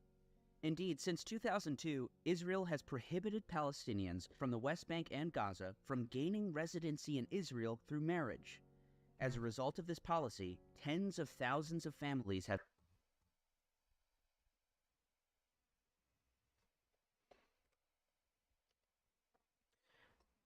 blocking Palestinians from Gaza and West Bank from marrying each other. That is fucked up. They're in an open air have prison. been unable to live together. This is profoundly discriminatory. Ostensibly in place for security reasons, but when the law was enacted in 2003, then Interior Minister Avraham Poraz explained, a decision was reached at the time that for now, family unification of thousands of What's Israel, the law the West called? Bank or Gaza, who fled or were expelled in 1948, and their descendants to return to Israel. Indeed, not only can Palestinian refugees living in, say, Lebanon not move to Israel or Palestine, they're barred from entry. They can't even visit Israel, the West Bank, or Gaza.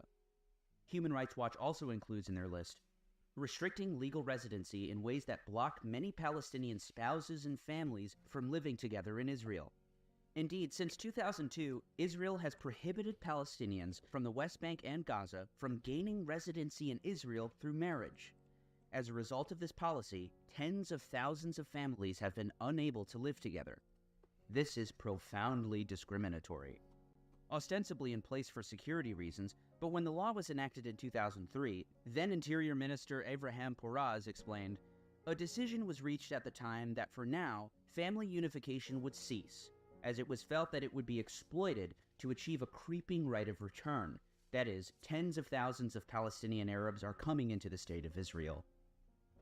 B'Tselem, in its list of methods in which Israel advances Jewish supremacy, includes immigration, noting that while any Jew in the world and his or her children, grandchildren, and spouses are entitled to immigrate to Israel at any time and receive Israeli citizenship, Palestinians living in other countries cannot immigrate to the area between the Mediterranean Sea and the Jordan River, even if they, their parents, or their grandparents were born and lived That's there. fucked up. They also listed taking over land for Jews while crowding Palestinians in enclaves, saying Israel practices a policy of Judaizing the area, based on the mindset that land as a resource meant almost exclusively to benefit the Jewish public.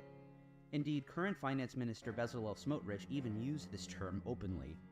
Israel has used this land to build hundreds of communities for Jewish citizens, yet not a single one for Palestinian citizens, with the exception of the Bedouins in the south, who are having their current houses bulldozed to train the Jewish public. Indeed, current Finance Minister Bezalel Smotrich even used this term openly. Bezalel Smotrich even used this term openly. Israel has used this land to build hundreds of communities for Jewish citizens, yet not a single one for Palestinian citizens.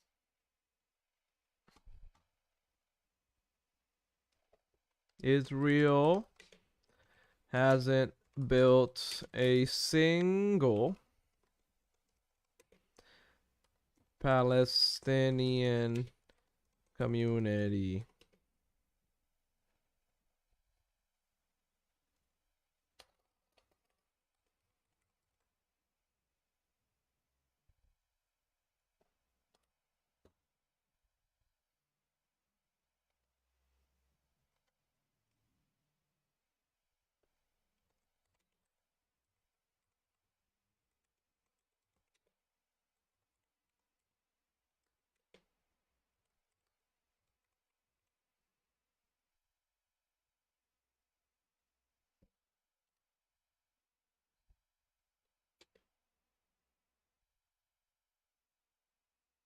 There you go. With the exception of the Bedouins in the south, who are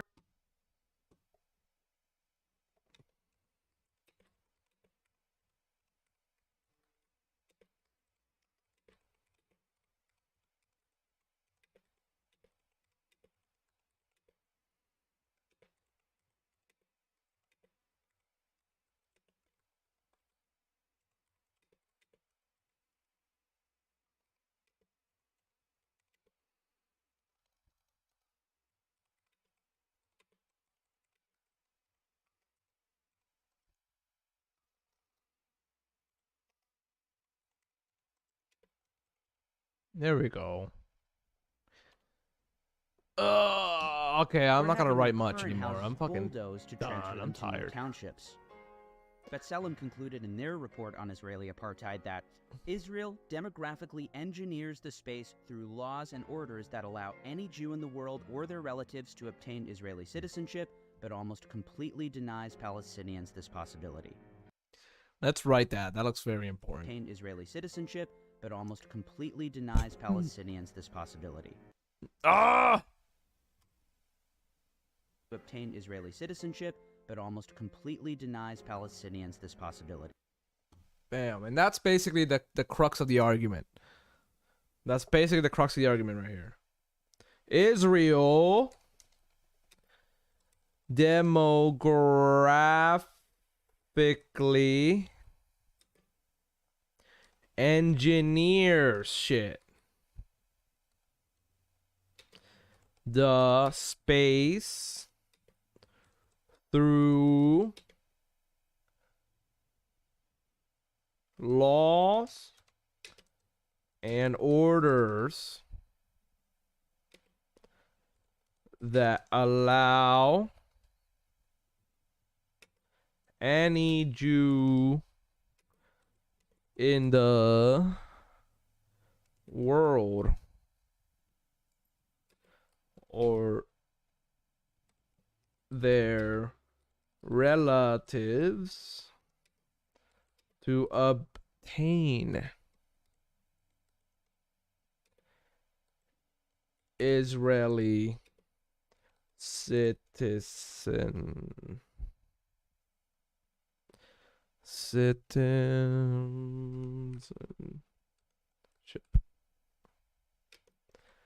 but almost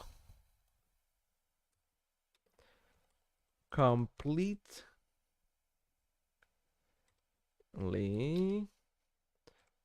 deny Palestinians this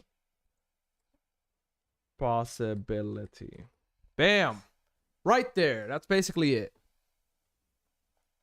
If you guys want to see all my research, we got 2 more videos to go, bro. I don't know if I can write all this shit down.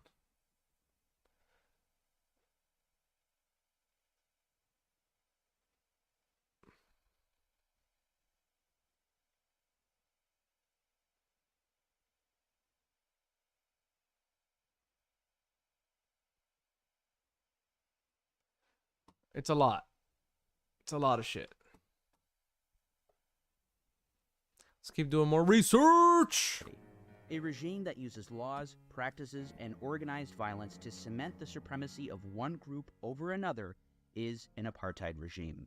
Keep in mind, of course, the Palestinians who live in Israel proper have it best. The situation becomes worse in terms of quality of life and human rights in the following order: East Jerusalem, the West Bank, and without any doubt, Gaza. The very existence of these separate legal regimes is one of the main tools through which Israel fragments Palestinians and enforces its system of oppression and domination.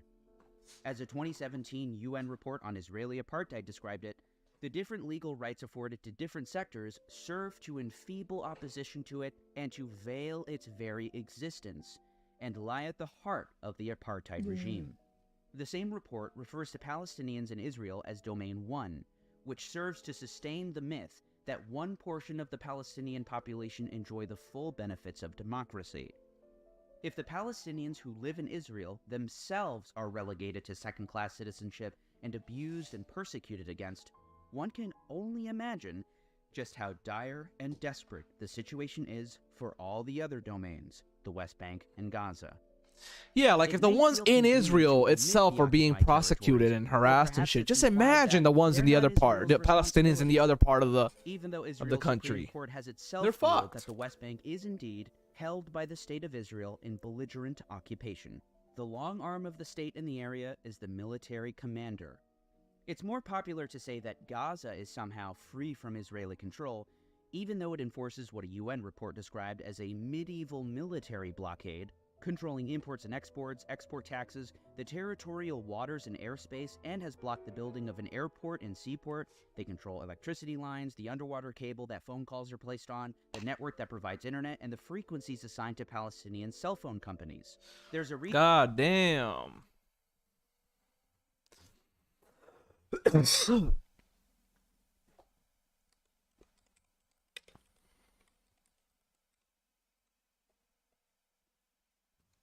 airport and seaport. They control electricity lines, the underwater cable that controlling, though it enforces what a UN report described as a medieval military blockade, controlling imports and exports, export taxes, the territorial waters and airspace, and has blocked the building of an airport and seaport. They control electricity lines, the underwater cable that phone calls are placed on, the network that provides internet, and the frequency.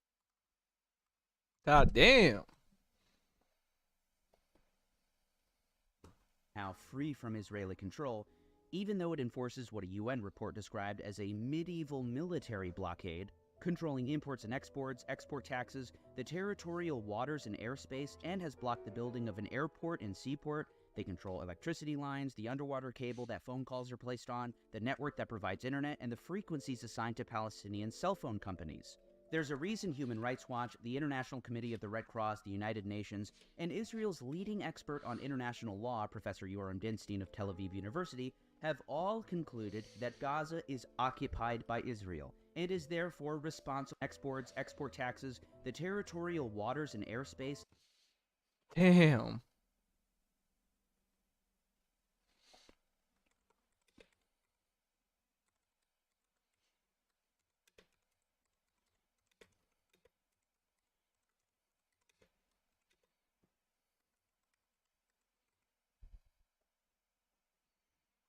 And has blocked the building of an airport and seaport. They control electricity lines, the underwater cable that phone calls are placed on.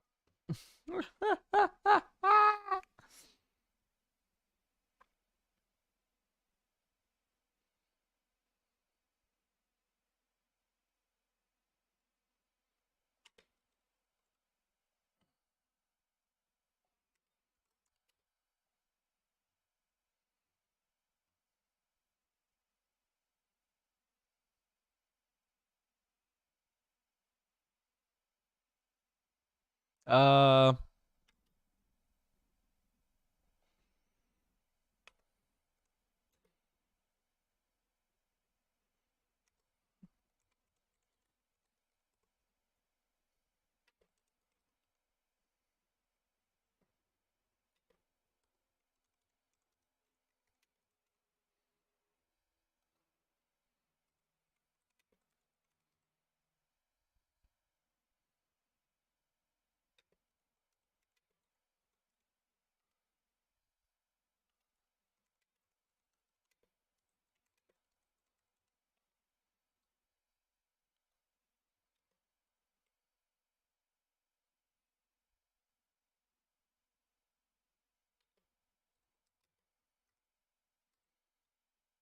work.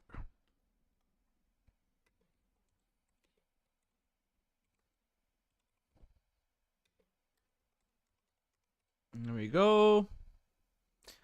And the frequencies assigned to the Palestinian cell phone companies.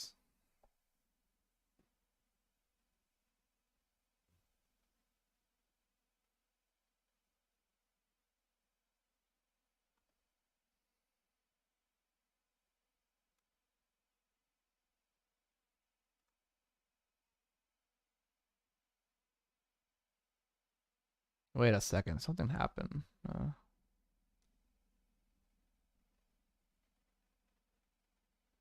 Laws are placed.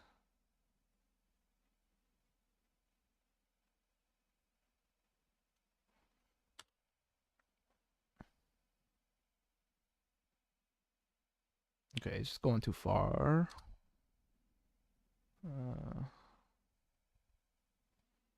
Internet and the frequencies to Palestinian cell phone.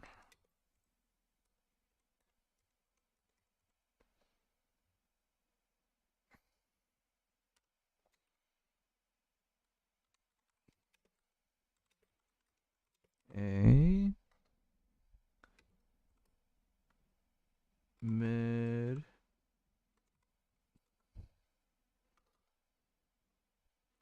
Israel's doing a medieval siege.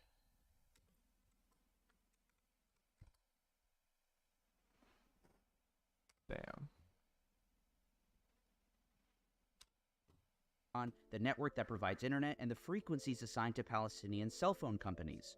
There's a reason Human Rights Watch, the International Committee of the Red Cross, the United Nations, and Israel's leading expert on international law, Professor Yoram Dinstein of Tel Aviv University, have all... Professor what? Leading expert on international law, Professor Yoram Dinstein of Tel Aviv University.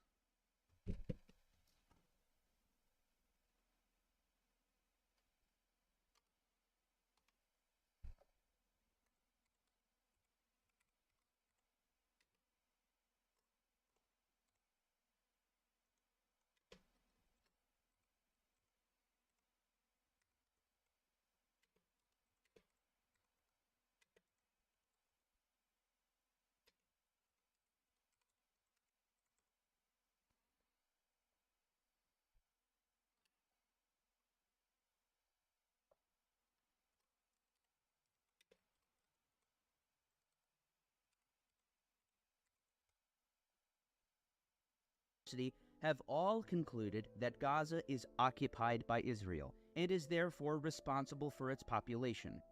It has failed considerably at maintaining their well-being. Michael Link, Special Rapporteur on Human Rights in the Palestinian Territories, reported in 2022, Gaza had undergone a multi-decade process of de-development and de-industrialization, resulting in a 45% unemployment rate and 60% poverty rate, with 80% of the population dependent on some form of international assistance. As B'Tselem concludes, Israel has continued to control nearly every aspect of life in Gaza from outside. Despite this, outside of Israel's border, in all the land that Israel controls, not a single Palestinian can vote in Israeli elections. They have no political rights to speak of.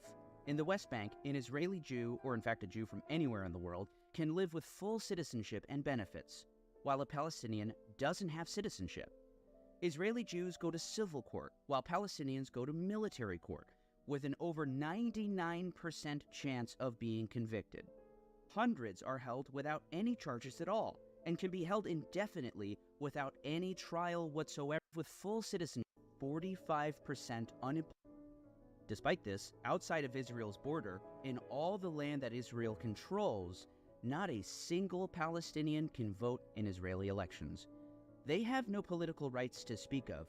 In the West Bank, an Israeli Jew, or in fact a Jew from anywhere in the world, can live with full citizenship and benefits, while a Palestinian doesn't have citizenship. Israeli Jews go to civil court, while Palestinians go to military court, with an over 99% chance of being convicted. Hundreds are held without any charges at all, and can be held indefinitely without any trial whatsoever. Their political and legal rights differ by their race. It is overtly, indisputably, and unambiguously unequal. Palestinian political parties and demonstrations are illegal. Palestinians in the West Bank are governed by more than 1,800 military orders pertaining to taxation, transportation, land planning and zoning, natural resources, including water. Israel controls all the water going into the occupied territories. Here lies a level of profound cruelty which may be unique in the modern world. In Gaza, before October 7th, 97% of the water was already unfit for human consumption. The equipment with which to treat their water was banned by the strict blockade of the Strip. Gaza was already suffering a water crisis. What was at the time lauded as an achievement for the Israeli-Palestinian conflict, the 1995 Oslo Agreement stipulated that 80% of water in the West Bank would be diverted for Israeli use, with only 20% for Palestinian use, despite the Israeli population numbering at over 100,000 and the Palestinian at well over 1 million. In a sickening provision, Oslo II provided Israelis with an unlimited water supply, while restricting Palestinian supply to a predetermined amount. In reality, Palestinians extract less water than specified in the agreement. West Bank residents will attempt to supplement their water on their own, but military orders prevent them from building It's any illegal new for them water to installation bring without in- first obtaining a virtually impossible to obtain permit from the Israeli army. They are not allowed to drill wells, install pumps, or even deepen existing wells, and are denied access to the Jordan River and freshwater springs. Israel even controls the collection of rainwater in most of the West Bank, and the Israeli army often just what was at the time lauded as an achievement for the Israeli-Palestinian conflict, the 1995 Oslo Agreement stipulated that 80% of water in the West Bank would be diverted for Israeli use, with only 20% for Palestinian use, despite the Israeli population numbering at over 100,000 and the Palestinian at well over 1 million fit for human consumption. The equipment with which to treat their water was banned by the strict blockade of the Strip. Gaza was already suffering a water crisis. What was at the time lauded as an achievement for the Israeli-Palestinian conflict, the 1995 Oslo Agreement stipulated that 80% of water in the West Bank would be diverted for Israeli use, with only 20% for Palestinian use, despite the Israeli population numbering at over 100,000 and the Palestinian at well over 1 million. In a sickening provision, Oslo II provided Israelis with an unlimited water supply, while restricting Palestinian supply to a predetermined amount. Of water in the West Bank would be the blockade of the Strip. Gaza was already suffering a water crisis. What was at the time lauded as an achievement for the Israeli-Palestinian conflict, the 1995 Oslo Agreement stipulated that 80% of water in the West Bank would be diverted for Israeli use, with only 20% for Palestinian use, despite the Israeli population numbering at over 100,000 and the Palestinian at well over 1 million. In a sickening provision, Oslo II provided Israelis with an unlimited water supply. Wow, that's so restricting fucked up, Palestinian bro. 20% for Palestinian use, despite the Israeli population numbering. The agreement stipulated that 80% of water in the West Bank would be diverted for Israeli use, with only 20% for Palestinian use, despite the Israeli population numbering at over 100,000 and the Palestinian at well over 1 million. In a sickening provision, Oslo II provided Israelis with an unlimited water supply, while restricting Palestinian supply to a predetermined amount. In reality, Palestinians extract less water than specified in the agreement. West Bank residents will attempt to supplement their water on their own, but military orders prevent them from building any new water installation without first obtaining a virtually impossible to obtain permit from the Israeli army. They are not allowed to drill wells, install pumps, or even deepen existing wells, and are denied access to the Jordan River and freshwater springs. Israel even controls the collection of rainwater in most of the West Bank, and the Israeli army sickening water on their own, but military orders prevent them from building any new water installation. Wow. Despite the Israeli population numbering at over 100,000 and the Palestinian at well over 1 million. In a sickening provision, Oslo II provided Israelis with an unlimited water supply, while restricting Palestinian supply to a predetermined amount. In reality, Palestinians extract less water than specified in the agreement. West Bank residents will attempt to supplement their water on their own, but military orders prevent them from building any new water installation without first obtaining a virtually impossible to obtain permit from the Israeli army. They are not allowed to drill wells, install pumps, or even deepen existing wells, and are denied access to the Jordan River and freshwater springs. Israel even controls the collection of rainwater in most of the West Bank, and the Israeli army often destroys rainwater harvesting cisterns owned by Palestinian communities. Palestinians in the West Bank are also routinely murdered by soldiers and settlers with impunity. Palestinians further have been relegated to 165 islands, disconnected from one another through arbitrary roadblocks which restrict their freedom of movement. Palestinians aren't allowed to build homes. They require permits that are virtually impossible to obtain, so they can't. And when Palestinians do build them, Israeli forces bulldoze them. These realities compelled UN Special Rapporteur Michael Lake to imply that what's happening to the Palestinians doesn't only resemble the South African model, it's worse. This is apartheid. It does not have some of the same features as practiced in southern Africa. In particular, much of what has been called petit apartheid is not present. On the other hand, there are pitiless features of the apartness rule by Israel in the occupied Palestinian territory that were not practiced in southern Africa, Jeez. such as segregated highways, high walls and extensive checkpoints, a barricaded population, missile strikes and tank shelling of a civilian population, and the abandonment of the Palestinian social welfare to the international community. With the eyes of the international community wide open, Israel has imposed upon Palestine an apartheid reality in a post-apartheid world. Every day a person is born in Gaza into an open-air prison, in the West Bank without civil rights, in Israel with an inferior status by law, and in neighboring countries effectively condemned to lifelong I can't write refugee anymore. status, like their parents and grandparents before them, solely because they are Palestinian and not Jewish. I need your help. This channel relies on donations and patrons. Hey everyone, thanks so much for watching, and if you enjoyed this video, please consider subscribing. And if you'd like to support my channel further, subscribe to my Patreon, where you'll have access to several exclusive videos unavailable on YouTube. You can also join my very active Discord server to view real-time news stories, videos, and updates on the channel. I also accept donations through PayPal and Cash App. Thank you so much to my patrons, and thank you for subscribing to my channel. Okay, take care. Love you. Bye. All right, man. We finally fucking finished that shit. Jesus. Let's watch some more news. I'm gonna go get some food.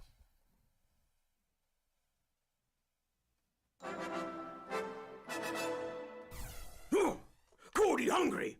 Cody hungry for news!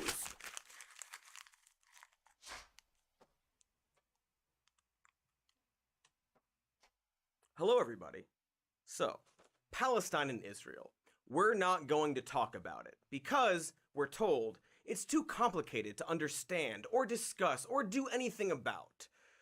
But, counterpoint, we will talk about it because is it too complicated to understand? Could only the Titanic-sized intellect of Jared Read 25 Books Kushner understand the intricacies of the conflict? Well, first, let's go over the current situation. While media coverage of Israel-Palestine has improved, if you read certain headlines, you may be under the impression that Hamas just suddenly decided to fire rockets at Israel, sparking a bloody conflict. So first, we'll talk about just what happened in the past few weeks, and then we'll go over some more history! As you may have already seen through social media, on May 7th and again on May 10th, Israeli police stormed the Al-Aqsa Mosque, the third holiest religious site in Islam, during Ramadan. Police fired stun grenades and rubber bullets inside the mosque at worshippers, injuring over 300 Palestinians. The police presence was in response to protests against the looming forced evictions of 8 Palestinian families in Sheikh Jarrah, East Jerusalem, by Israeli authorities. East Jerusalem is a Palestinian territory that has been illegally occupied by Israel since 1967. Why are Palestinians facing forced evictions? Well, in a word, ethnic cleansing. I'm sorry. That was 2 words. For more info on the definite ethnic cleansing, see our other happy, fun, upbeat video on Palestine. Or like, I don't know, read what Israeli officials have to say, or look at some fucking maps.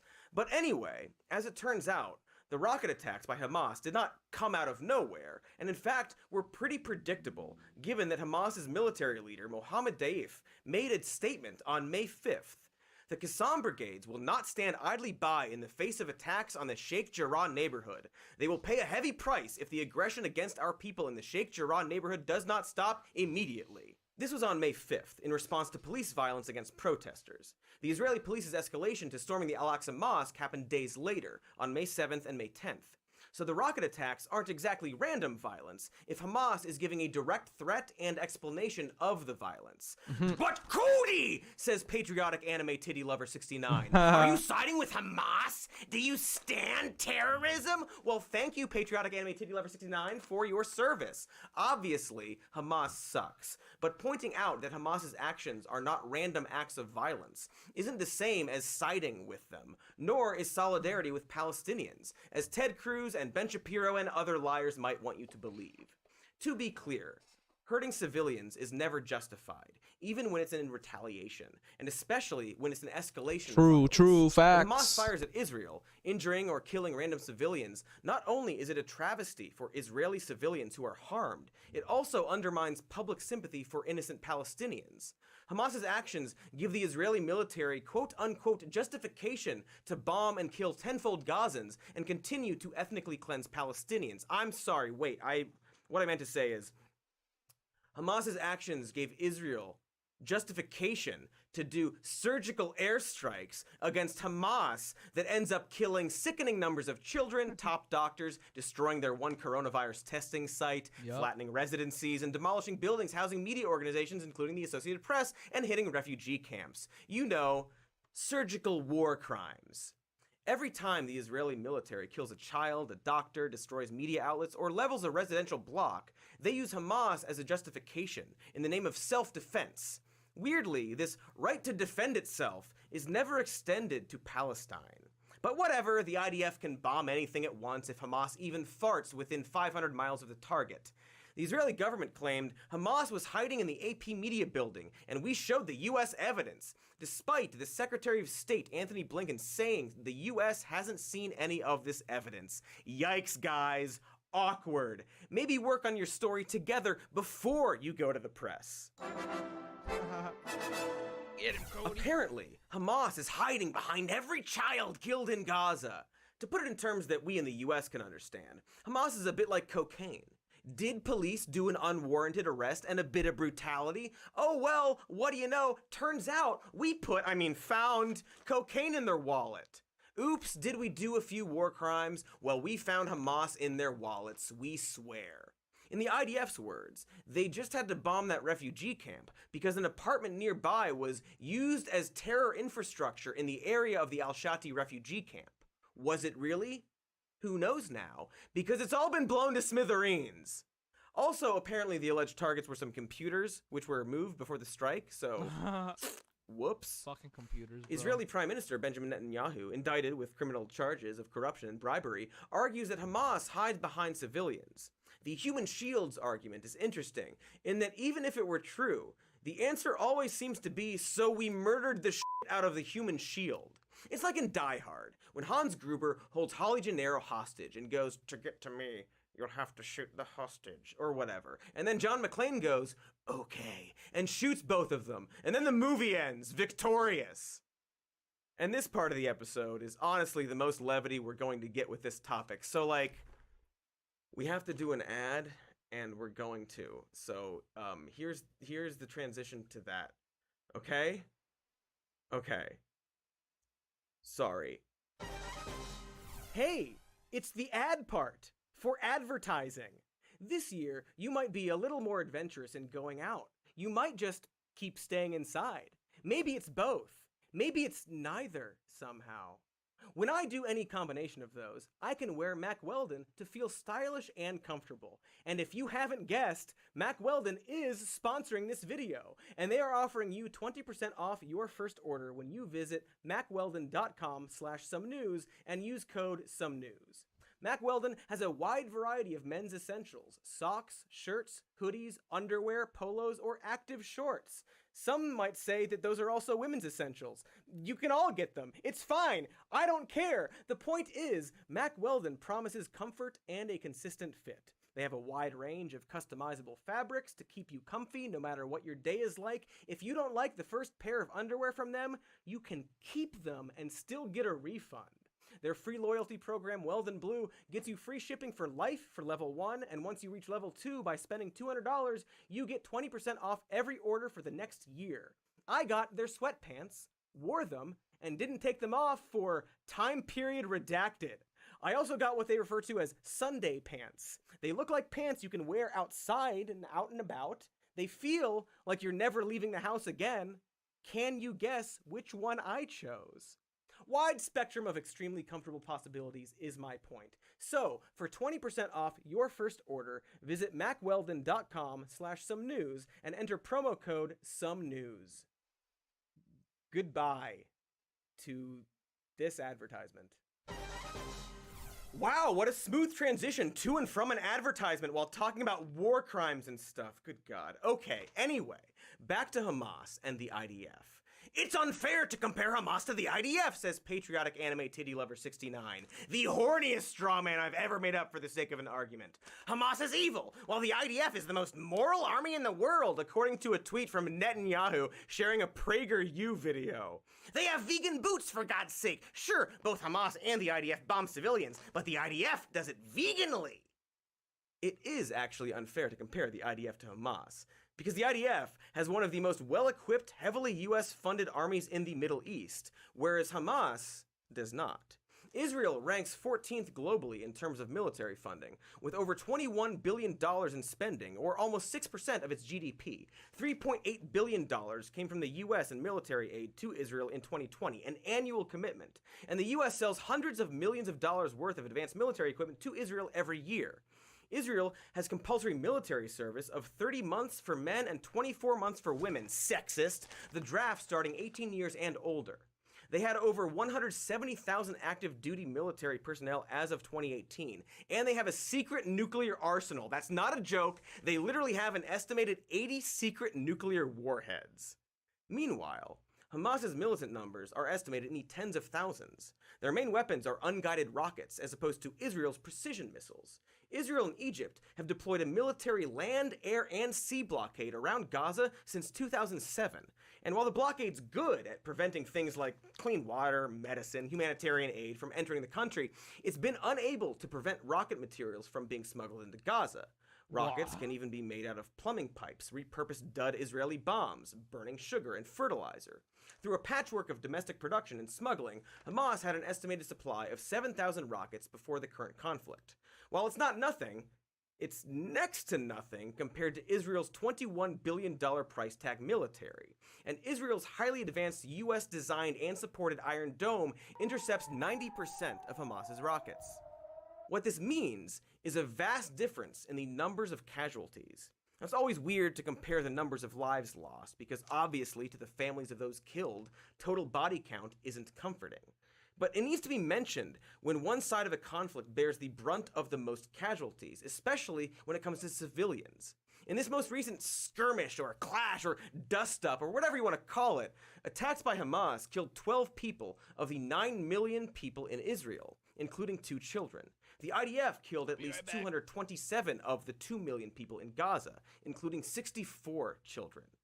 Gaza is completely surrounded by superior firepower, which is important to keep in mind when Israel's military and police force, as well as illegal settler colonies in the West Bank, continually instigate acts of violence or land grabs in Palestine. Israel knows they can steal land from Palestine, and even if Hamas retaliates, the IDF can utterly devastate Gaza in a hail of missiles. This military dominance is probably why Israeli authorities and settlers are so bold in trying to force Palestinians out of their family homes they've had for over 70 years. The Israeli government might try to argue that kicking grandmothers out of their childhood home is justified because before the 1948 Arab-Israeli War, those homes had belonged to Jewish residents. But strangely enough, this justification isn't used by Israel to allow Arab families to return to their homes they lost after the 1948 Palestinian Exodus, or Nakba, when about half of Palestinian Arabs were expelled. NPR's Daniel Estrin explains the situation of a Palestinian man facing eviction from his family's home. One half of his home was claimed by a settler group years ago. Now he's facing eviction from the other half. And here's the thing. Israeli law allows Jews to reclaim these grounds lost in the 1948 war. It does not allow Palestinians to reclaim property they lost in that war. As the man facing eviction puts it, this is a racist, racist, racist law. Indeed, Israel has a lot of racist laws. Apartheids generally do. The motivations for the illegal Israeli settlements and evictions of Palestinian families in East Jerusalem are made abundantly clear by the people in favor of illegal settlements. But it's really rightfully ours if you look at the history and at the wars, and we didn't even start a lot of the wars, and we conquered these places rightfully, like it's ours. I don't think there's any answer to it. Really? There's only one way, I would carpet bomb them. You would carpet bomb them? It's the only way you could deal with it. Does that fucking work, you dumb bitch? House after house. All this area will be a Jewish neighborhood. we are not finished the job. We are going to the next neighborhood, and after that we will go more our dream that all East Jerusalem will be like West Jerusalem, Jewish capital of Israel. You are stealing my house. And if I don't steal it, someone else is gonna steal it. No one is allowed to steal it, ya ammi. No, I'm from New York, from Long Island. From New York. What right do you have to live here? The right I have is that the owner of the house wants me to live here, and he wants there to be Jews living in his house, and he wants to, and I got chosen for whatever reason. It ended up being me. So why do you live here? Because I live here, because it's important, and because not too many people want to live here, and it's important to strengthen this neighborhood, to make sure that this neighborhood is not Not too many people want to live there, but the Palestinians So your do, position and you here kick is them a out. political position to keep Palestinians out of it. Not to keep Palestinians out of it, to keep Jews in it. Yup, that's a guy from Long Island stealing a Palestinian's house, just shrugging his shoulders and going, well, it's not ethnic cleansing. We're just, kicking everyone out of a certain ethnicity. Now, to be clear, this is not fully representative of everyone in Israel. I mean, obviously, this guy's from Long Island. And while many Israelis support illegal settlements and annexation, this is obviously not true of everyone in Israel. B'Tselem, the Israeli Information Center for Human Rights in the occupied territories, is an activist organization shining a light on the abuses of the occupation. Breaking the Silence is a group of former IDF soldiers who served in the Israeli military since the start of the Second Intifada and have taken it upon themselves to expose the Israeli public to the reality of everyday life in the occupied territories and the cases of abuse toward Palestinians, looting, and destruction of property that they have been witnesses to. It's also important to note that Israel is very much not necessarily representative of Jewish people worldwide. American Jews, particularly those who are young and more secular, often question Israel's colonization of Palestinian territory. In 2019, 25% of American Jews were in favor of completely dismantling all the illegal Israeli settlements. Oh, and by the way, I keep calling them illegal settlements because the international community has agreed that they're f***ing illegal.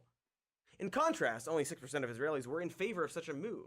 A majority of American Jews think Netanyahu's not doing a good job, and only 1 in 3 think Israel is making a sincere effort towards achieving peace with Palestinians. There are Jewish groups in America dedicated to fighting for the rights of Palestine, like the activist group Jewish Voice for Peace. We are here gathering to remind ourselves, remind our community, and let the world know that uprooting people and displacing communities is not a Jewish value, it's not a human value. These kinds of acts is immoral and unethical. The reason that there are plenty of Jewish groups who support Palestinian human rights is that you can't equate Judaism to Israel's policies. It's not anti-Semitic to criticize Israel or Israeli policies because Jews in general and a specific country's government are not the same. Much like if you show support for Palestinians, you're not in bed with Hamas terrorists or whatever lying little worm Ted Cruz might say. On the other hand, it is actually anti-Semitic to say that all Jews should or do support Israel's actions. Alan Dershowitz calling Bernie Sanders a self-hating Jew for criticizing Israel is just as anti-Semitic as holding all Jewish people responsible for the Israeli government's actions. It's being reported by the ADL that there has been a rise in anti-Semitism following the recent violence in Gaza. On their list of examples, there are some horrific things. They also listed as examples of anti-Semitism people holding protest signs critical of Zionism. These are not the same. And it's also interesting that pro-Palestine protests are all described as anti-Israel protests, but to be clear, support for Palestine or criticism of Israel doesn't equate to anti-Semitism and shouldn't be used as motivation for it. And actually, nothing should be used as motivation for anti-Semitism because anti-Semitism is dumb as f***. Also, the claim that it is anti-Semitic to criticize Israel or support Palestine is not true and shouldn't be used as an excuse to ignore the key issue. Now, this is not to say that religion never plays a role in support for Israeli colonial policy. Support for Israel is weirdly high among evangelicals who, think it's important for the end times prophecy where everyone but them, including Jews, will be sent to hell. Very cool and very normal religious fundamentalists to have 35% of here in the US. In fact, Israel's colonization is so popular among U.S. evangelicals as compared to U.S. Jews, former Israeli ambassador to the U.S. Ron Dermer said, "People have to understand the backbone of Israel's support in the United States is the evangelical Christians. That's the backbone. And it's true because of numbers. and also because of their passionate and unequivocal support for Israel. Look at numbers. I mean, sure, evangelicals are only supporting Israel because they think it's prophesized to set in motion the end time during which unrepentant Jews will go to hell, but hey, gotta make friends where you can find them. Speaking of religion, another argument for the relentless abuse and killing of people in Gaza is that Hamas are religious fundamentalists and anti-gay. You know, like what we have in America, but bad because they're not Christian. Also, while Israel does recognize gay marriages performed in other countries, you can't actually get gay married while there. But anyway, yes, of course, sure, religious fundamentalists suck and have a bad track record on human rights. I'm not sure that means you should do collective punishment, a war crime, or skirmish crime if you prefer, by stealing people's homes and bombing people. Because if that's the case, we're in a bit of trouble here in America. But yeah, it's too bad that Gaza is dominated by Hamas and doesn't have a less theocratic government like they had back before the 1970s, when the Israeli government helped fund the rise of Hamas. Uh-oh! Kind of like the oopsie the CIA did when they helped create Osama bin Laden by funding Mujahideen groups to fight against the Soviets during the Cold War. Yup. Sad trombone noise. No, like, do the sound. Never mind. As reported by The Intercept, former Israeli military official General Yitzhak Segev admitted as such. Segev was the acting governor of Gaza in the 1980s during Israel's takeover, and told a New York Times reporter that he had provided funds to Islamists as a counterweight to secular leftists of the Palestinian Liberation Organization and Fatah Party. In addition to funding religious fundamentalists in Gaza, the Israeli military also selectively targeted the secular PLO and Fatah Party while allowing Hamas to grow. According to a Wall Street Journal article published in 2009, in Gaza, Israel hunted down members of Fatah and other secular PLO factions, but it dropped harsh restrictions imposed on Islamic activists by the territory's previous Egyptian rulers. Israeli historian Avner Cohen said, "Hamas, to my great regret, is Israel's creation, and was an enormous stupid mistake, or as we like to say on this show, an oopsie goofer of colossal proportions." Now, while some historians view Israel's early fostering of religious extremists in Gaza as a bit of a mistake, bombing the shit out of Gaza in the name of getting Hamas sure is benefiting one guy. That's right, Prime Minister of Israel and indicted of bribery and corruption man himself, Benjamin Netanyahu.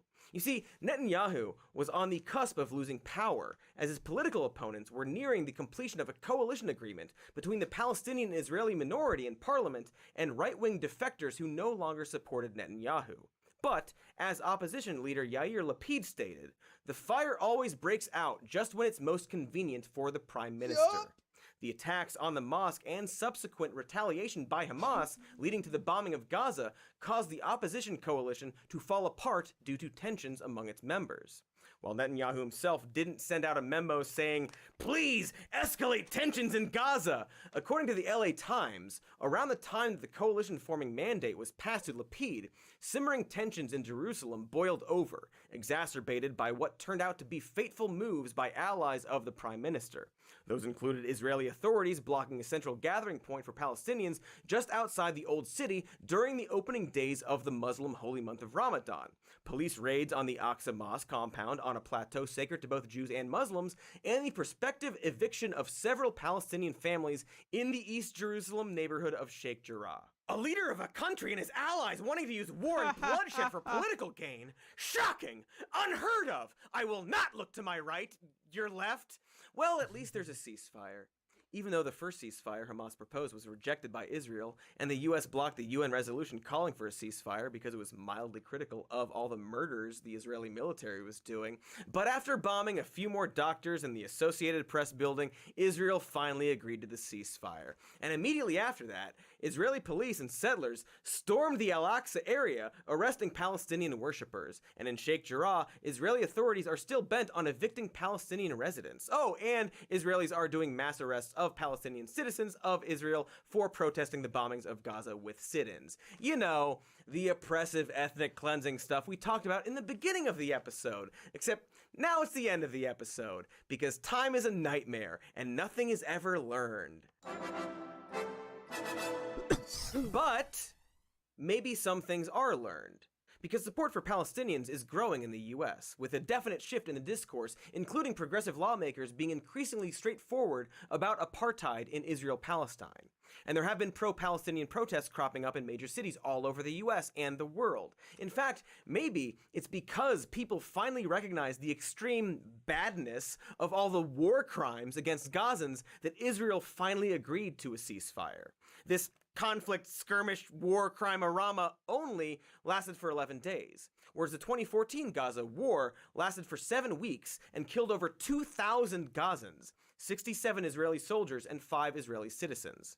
War crimes are still bad, but fewer war crimes is definitely better.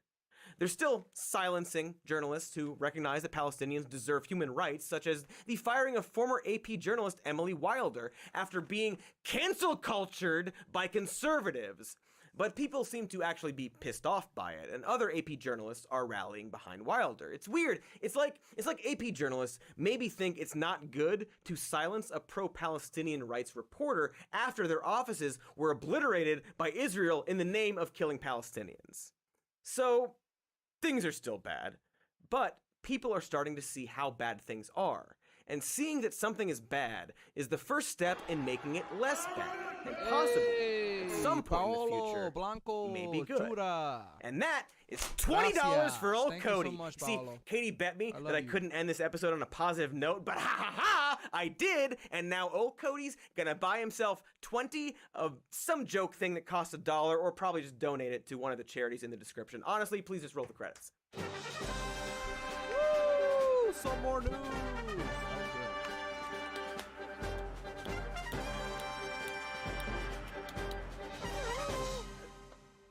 Do the trombone again. Do the trombone again!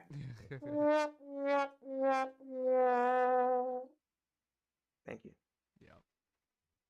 That was really good. Hey! I think I thanks wrote- for watching, and I'm sorry I threw that at you. Subscribe to Some More Make sure to News, like the video and subscribe to the channel and leave a comment or not. And we've got a patreon.com/somemore news. We've Check got that a out. podcast called Even More News. Check We've that got out. merch if you like it. We've got other videos. We've got pizzazz! Check that out.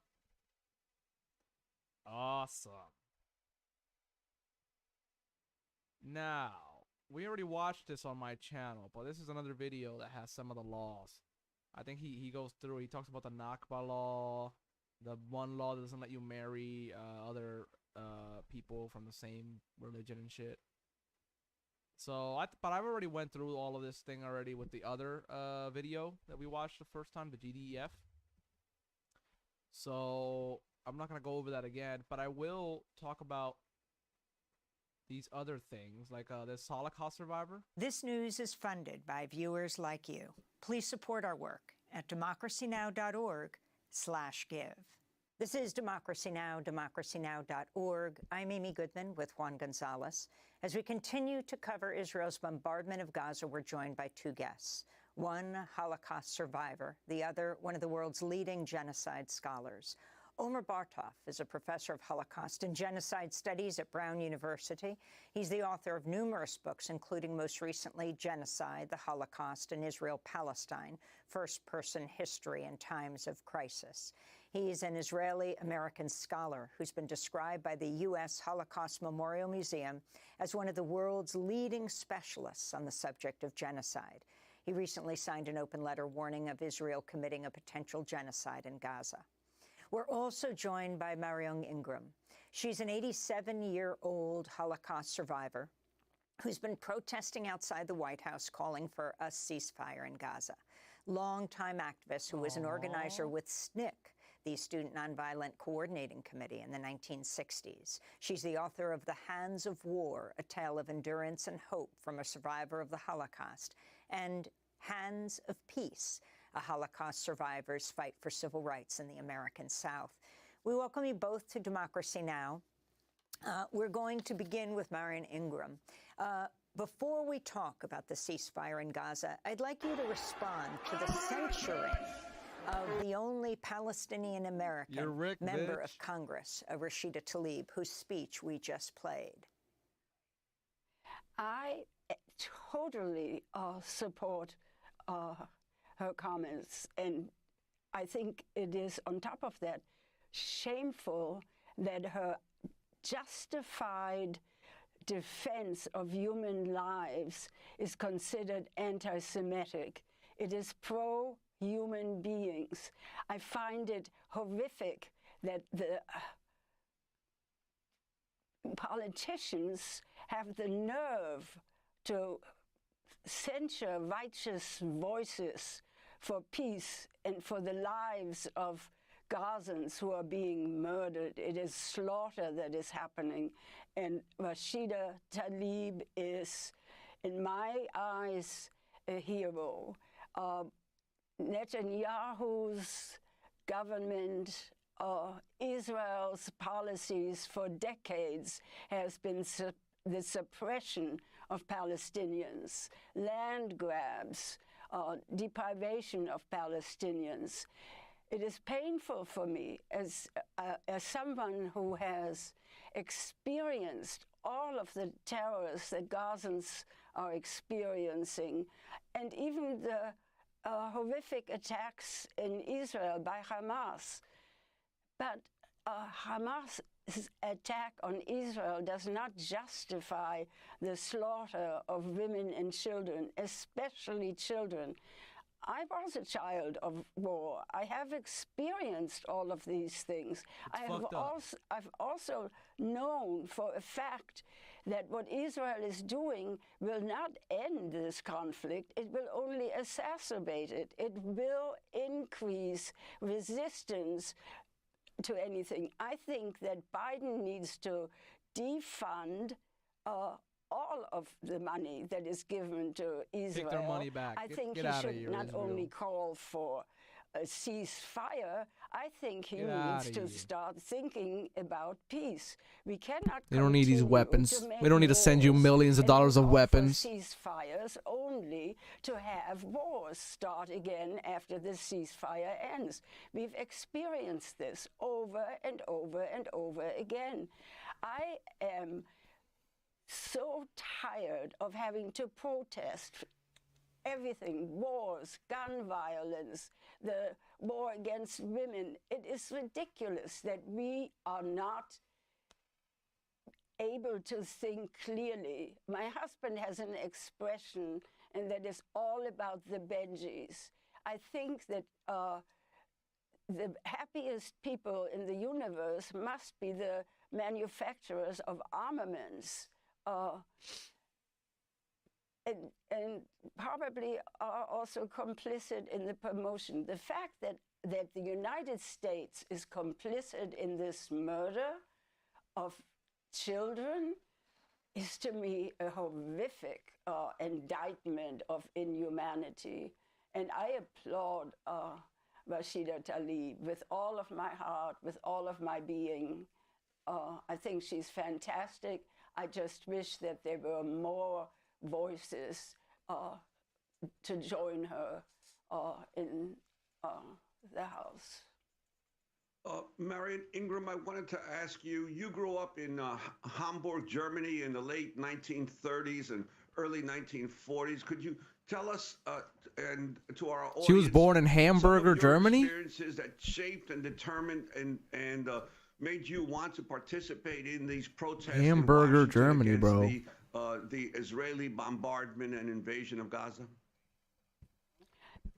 Because I am a Jew. My mother was a Jew.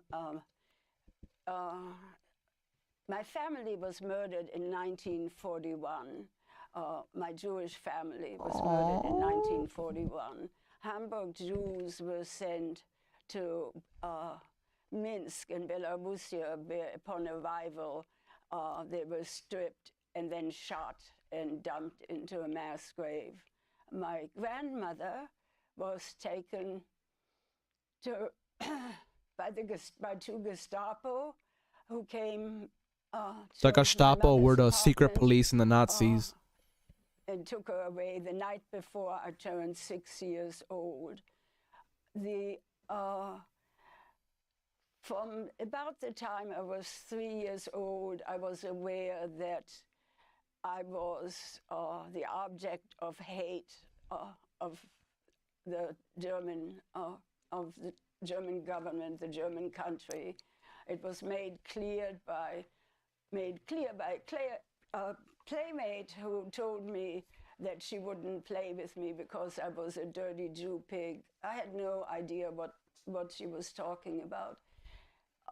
This horrific war against Jews and Germans who protested the Nazi regime progressed. It got worse. My mother had to go to the Gestapo every week. The only reason we were not taken in 1941 was because my mother had married a non-Jew. And this saved us in 1941. But in 1943, the Nazis said that all Jewish spouses were to be exterminated as well. And in 1943, in the summer of 1943, my mother got our deportation order to Theresienstadt. My mother tried to commit suicide in the hopes that my father's relatives would take in her children, in the hope that she would be able to save her 3 daughters. She had sent me off to one of the relatives who was instrumental in helping us. I had not been allowed to be outside since the Nazis. Wow, this shit's fucking crazy. Power. And it struck me as very odd. I was 7.5 that she let me take my baby sister to my father's cousin. And I turned around and I found my mother with her head in the gas oven. And I pulled her out. Oh. And my mother lived and never had another such moment, and was horrifically strong. Right after that, the Allies bombed the city of Hamburg. It was called Operation Gomorrah. The Brits bombed at night. The Americans bombed during the day. It was a 10-day and 10-night uninterrupted bombing. My mother and I were not allowed in a bomb shelter. We were forced to run through flaming streets. The Allies dropped phosphorus, and I saw human beings jumping into the lake and the canals and coming up. They were like human candles. Their bodies were in flame, and every time they jumped into the canals and lakes, the flames would be doused, but the minute they came up for air, they would be in flames. Jesus. As a 7.5-year-old, I saw more dead bodies burned to a crisp. Two things. I'm a pacifist, and it's just ironic that this horrific revenge attack on civilians, it was entirely targeted on civilians, saved my life, because there were so many burned bodies that could not be identified that I was able to go into, we were able to go into hiding. This was arranged. My father was in the underground. He had managed to arrange for us to be hidden in a sort of ex-urban farm outside the city of Hamburg by communist underground members. The elderly couple who hid us were not pro-Semitic, but they were virulently anti-Nazi. And Fuck we Nazis. in hiding in That yes a was town pretty taker's shack, liberal with the letter Y. when there were no people, when there were no people around. When there were people around, we had to go hide in an earthen dugout. And on my 8th birthday, on 19th November 1943, in the earthen dugout, I told my mother that if I lived, I would never, ever be quiet, and that I wanted to become a peacemaker. Well, I've kept that promise. I have not been able to figure out how I can get governments to make peace, but I continue to battle on all fronts. Adorable. I have battled when I came to America as a 17-year-old. I saw that America was a racist country, and I became active in the civil rights movement. Marion, in part two Yes, of our conversation, sorry. we're going to talk about your history in the civil rights movement. But just before we go to the Israeli-American genocide historian, Omer Bartov, just if you could share a message to the world about what never again means to you. To me, it would mean never again to repeat the horrors that we have committed throughout my lifetime, and certainly before that. Nothing has been learned from the atrocities of the mid-20th century, the continued atrocities in Vietnam, Iraq, and Afghanistan. We've been holding signs of you calling for a ceasefire. Yeah, I want more than that. I want peace. I'm disgusted at the fact that not a single nation, not a single leader has even mentioned that word, as though that is a word of a dangerous word. Ceasefire has to be a way of bringing together warring parties. When the Allies attacked Hamburg, Germany, thinking that that would weaken the military conflict, it only strengthened it.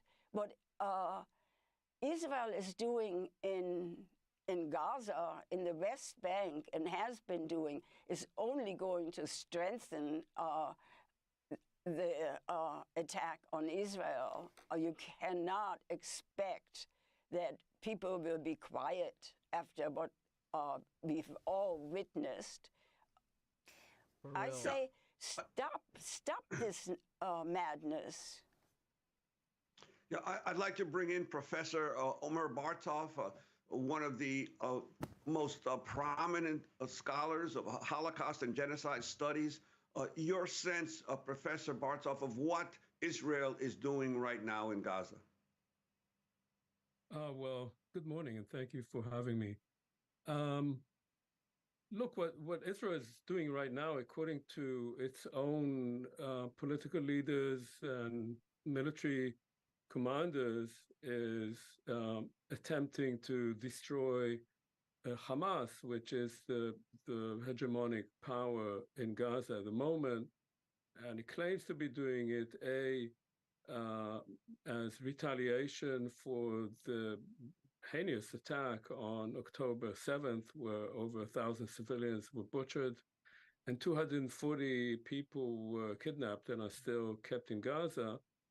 But he claims to be doing it also because it feels that without doing that, it would be permanently under threat from that organization. So that's its own position.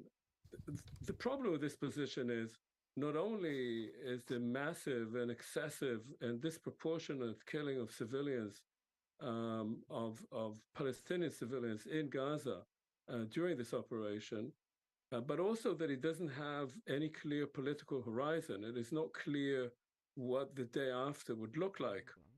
And the reason the Israeli government does not want to talk about that is that it does not want to have any sort of compromise with the Palestinians. And that has been the policy of the Netanyahu administration, or many administrations, for decades now. And Netanyahu actually kept Hamas quite strong and kept the Palestinian leadership in the West Bank quite weak, so that he could say that he could not find any representative of the Palestinians who would be willing to sit down and find a compromise, while at the same time he was busy, he and of course the settlers who are now heavily represented in his government could keep settling in the West Bank. So the larger context of this is that the refusal of the Israeli government to find any kind of compromise with the Palestinians, and frankly, the indifference of the large part, the majority of the Israeli population to the occupation, is what led and keeps leading to this ongoing and increasingly violent confrontation between Israel and the Palestinians. Professor Omer Bartov, we're going to continue with part 2 of our conversation posted at democracynow.org. Brown University professor of Holocaust and Genocide Studies, called by the U.S. Holocaust Memorial Museum one of the world's leading specialists on the subject of genocide. And Marion Ingram, 87-year-old Holocaust survivor, about to turn 88. We thank you for sharing your experience. I'm Amy Goodman with Juan Gonzalez. Bye, Amy. Democracy Now! Is funded by viewers like you. Please give today at democracynow.org/give. Donate, give, guys, give. Can we watch one more thing? I want to watch one more thing, guys. One more thing with you guys. Please.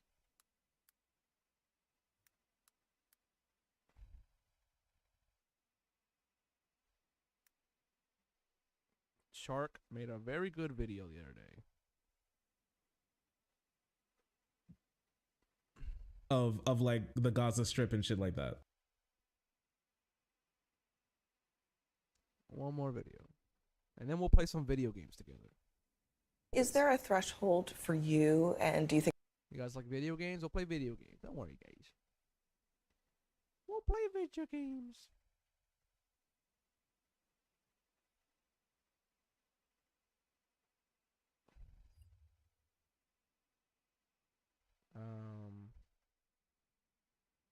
There should be one for the United States government, at which the U.S. would say, let's hold off for a second in terms of civilian casualties. Is there a point at which you would start to question? If somebody asked us after World War II, is there a limit what you would do to make sure that Japan and Germany don't conquer the world? Is there any limit what Israel should do to the people who are trying to slaughter the Jews? The answer is no. There is no limit. But here's what innocent people. Hey, I just want to let you guys know you're going to be seeing stuff like that and worse in this video. You don't care about innocent people, you fucking asshole. Graphic. You're going to hear testimony, see videos of things that could be very disturbing. So I just want to let you know, if you're not in the right mind state, come back to this video a little later. All the stuff that we talk about is super important, but you know. Well, frogs, let's get into it. So earlier, I think this is yesterday, 2 days ago, the IDF, Israeli Defense Forces, the defense is doing like a lot of heavy lifting there. But the so-called Israeli Defense Forces, Israeli the Assault IDF, Forces, released a video in English to American audiences addressed to people, residents in Gaza, about how they're going to be bombed and invaded sometime soon. Let's take a look at this. Attention, citizens of Gaza, listen carefully. This is an urgent military advisory from the Israel Defense Forces. I have the top, and he has the bottom. For your immediate I'm safety, the top. He's a bottom on top. All Awesome. residents of northern Gaza and Gaza City to temporarily relocate. I love you, Shark. You're one of my favorite streamers. I was in your chat one time, and you acknowledged me. I asked you about Donkey Kong or some video game or something. Immediately. Kong? I don't know. Why is it in English? Because it's not made for Gazans who speak some dialect of Arabic, more likely than not, or possibly the Hebrew as well. Right? It's not. Yeah, it's not for Gazans. He's a fucking liar. Gaza, There is no, they've cut electricity several times, and they've also cut internet. When this message went out, Gaza had no internet and no electricity. There was no possible So way how that is it almost for any them? of them, if not any of them, could see this. And I personally think they cut internet and electricity again after being kind of pushed to, after being, you know, forcefully pushed to give it back, is so they could do more crimes without people actually knowing and seeing what's going on. We have some satellite footage about what's happening. We'll take a look at that at some point in time here. But yeah, this message isn't for them.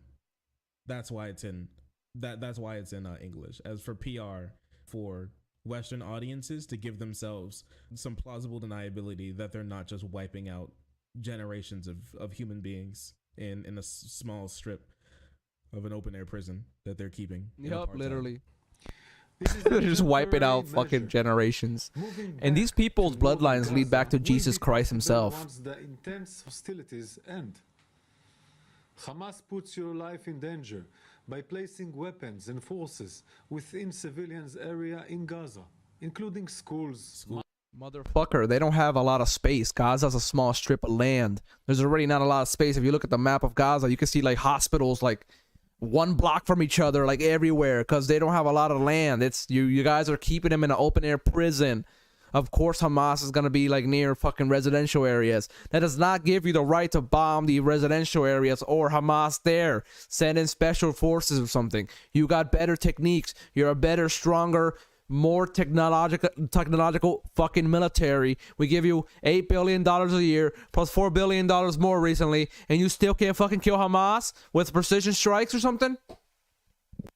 Come on.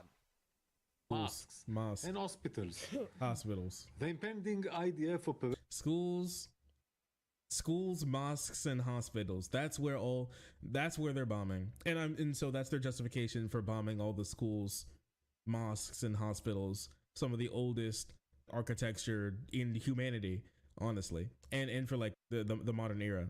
Yeah, you could move once northern Gaza is a part of Israel, but they won't be able to move back then either. So it's just not happening. It's possibly true, but even if it is true, you can't just bomb that, Chief. Yeah, so like it's a thing where they're like, oh, we have to bomb all this civilian infrastructure. We have to flatten all this civilian infrastructure because we think that they're hiding weapons there, so we have to bomb. The thing is, they're not bombing places where rockets have been fired from. They haven't been doing that. We've shown that they haven't been doing that. It's been shown by the UN that they're not just doing that, right? Even the UN has called their bombing indiscriminate, and they're on the ground. And Israel has killed UN members, Red Crescent members, people who were there for specifically only humanitarian aid. There's been like 10 or more. I know there's been like 12 journalists, and many of their family members have also died in this type of bombing. They've bombed refugee camps. They bombed people fleeing from northern Gaza. They didn't even tell them that they were going to stop bombing. They didn't stop bombing, so they kept bombing and hit more civilians. Unironically, this meme: school, Arabic, Hamas base; school, Hamas base; hospital, Hamas base; mosque, Hamas base; building, Hamas base; police station, shop, resort, restaurant, street, house, factory; Hamas base, Hamas base, Hamas base, Hamas base. It's all a Hamas base. The whole thing is a Hamas base. I mean, like, there've been talks within like the Israeli government about like preparing their nukes. Maybe the whole thing's a Hamas base. Listen, you don't know those 3,000 children that they killed. You don't know how many like weapons of mass destruction that they were hiding inside of those children. So they had to blow them up. You don't get it. You don't get it. They're holding hostages, so we had to blow up the entire building that they're in. It makes perfect sense. Is set to neutralize these threats of Hamas with precision and intensity. I want to pause on that right there. Precision and intensity. I want to take a look at something really quick. Look how this is precise what Israel calls precision and intensity. Look how precise. Before we get into this, look at the precision that Israel's doing. This is Palestinian people. I'm gonna be bringing this one down. This is a recorder. This is a reporter who lives in Gaza and reports on their lives. Earlier in the year, he recorded a lot of their graduations from university. And then after that, after the war that Israel has waged on them, he now records their deaths.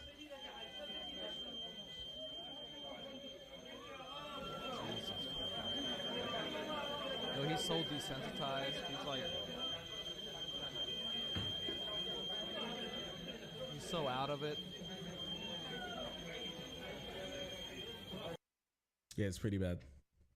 I can't show you anything that's going on at that hospital right now. They're being forced to do surgeries without any anesthesia to heal shrapnel wounds that Israel missiles are leaving inside of like people, everyone, civilians, because they've run out of all resources to be able, many resources to be able to take care of them. They have 32 hospitals, and I believe last time I checked, 23 are still operational. The other ones simply aren't. Like babies in incubators, pregnant people, people on dialysis, all those types of people are simply just perishing because they have no access to. When Israel cut like water and electricity and power from a lot of these places and gas from a lot of these places, they just simply died right on the spot. They just died with no care about any of that. Anyways, this is a little map. So once again, just keeping on that precision and intensity. I'm not sure if they've really kept up with the precision promise, but they surely have when it comes to the intensity. This was, let's let the bot say it. Beit Hanun. Beit Hanun. All right. Beit Hanun. Which is a city close to the northern border of Israel. Look how beautiful it is right now. now. In various stages of collapse. So this is what it looked like before Israel's bombing. And this is what it looks like afterwards. Look at this shit. This is what we call precision and intensity. Precision my ass. Almost the entire area flattened. You can look up here too. That used to be an entire apartment complex. All of them just like reduced to rubble. This one reduced to rubble as well. This one reduced to rubble. These ones as well. Completely flattened. Very precise. No, they are. I agree that in they're Israel's version of precise. I just think that they're trying to wipe out most of the entire place. So it's not the entire like land of Gaza is open. Is basically, you know, free game. So no matter, as long as a bomb drops in there, then it hit its mark. Don't really miss. Yeah, they're not trying, like they're trying to kill someone, and as long as it does that, I think they'll call that a win. This one as well. This is what the city looked like before Israel started its bombing campaign. Jesus. And this is what it looks Oh like. my God, it's literally dust. An entire neighborhood, several blocks, just completely razed to the ground. That's the precision. You can see the craters. They're blown up so bad. You can even see the debris from these buildings, like hundreds of yards, probably maybe even thousands of yards away from where the buildings actually were. Just like that, you can see these here. This neighborhood, completely just decimated, gone, does not exist anymore. This entire area here, that's what it used to look like. Gone, doesn't exist anymore. Yeah, U.S. military spending at its best, completely gone. This entire neighborhood, completely gone. Like it's just like imagine like the neighborhood that you grew up in a kid, and imagine that it just got completely wiped off the face of the map, and what driving through that would look like. And that's what these people are experiencing right now. Leave it at that. That's what it looks like now. Here's another one, another city, apartment blocks, tennis court. You know, these are human beings who live there. And much of the city is also gone too. Over here, gone, razed to the ground. It's a little harder to tell with some of these, but this in here, these are all craters. These are all craters. These are just foundations of buildings where they used to stand. And many of the buildings that are still standing right now are still not able to be lived in due to damage to their foundations and damage to the buildings themselves, the walls, stuff like that. Yeah, cannot exist anymore. Gone. Like, how can any human think Israel's in the right here? It's just because they think due to that attack, any response possible. It's the same reason for why people thought that invading in a completely different nation than where the terrorists came from in 9/11 was just valid and it was fine, because any single action that Israel takes after this means that they're just in the right, or they can chalk it up to like a trauma response. So that's why they had to start just throwing bombs. They can't think rationally, so they have to just start throwing bombs, or they think that it's just perfectly fine, or they think that the people in Gaza just simply deserve it. The like 50% of literally of people 9/11 brain, bro. 9/11 brain. Simply all deserve to be bombed. Caveman brain. Well, that's what happens with like really, especially like super religious, super conservative nations like this is that when they get threatened, they huddle together and then just start a massive us versus them mentality and just start and think that any action against that group is always justifiable, no matter what's really going on. And now this isn't everybody in Israel. Once again, there are a lot of people who are fighting back against Netanyahu and everything. There have also been reports of like the Netanyahu government cracking down on people and watching their social media posts.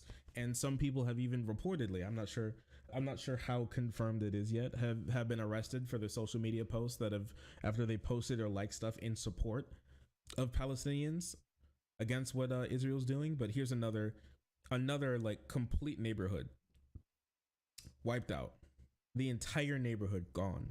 Yeah, they were all Actually, terrorists, all of literally them. an entire neighborhood gone. This could be multiple hundreds of people just absolutely just destroyed in their own homes, gone. Yeah, when Netanyahu literally said there's a fight between the children of light and the children of darkness, and the children of light will win. Another one. The But you probably children get of it now. light. You That's probably see fucking it. racial right there. Gone again. So this is satellite images of what's going on inside Gaza. They've shut down internet many times, electricity many times, so it's hard to get a lot of stuff from out the ground. Snapchat Now maps, check you can this see a shit lot out. of Let stuff me going find on in there. this.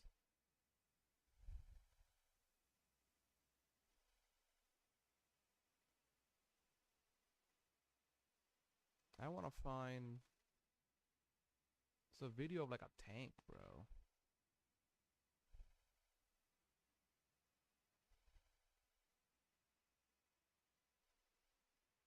Here. Local journalist as well. Look at this. A law professor has something to say about this as well. The IDF was not shown any to close down a site closer with a and while they were leaving, they got a in. Guys, do look a at three-point this. turn. This is something that actually happened. This Look is at them this firing shit. at civilian cars.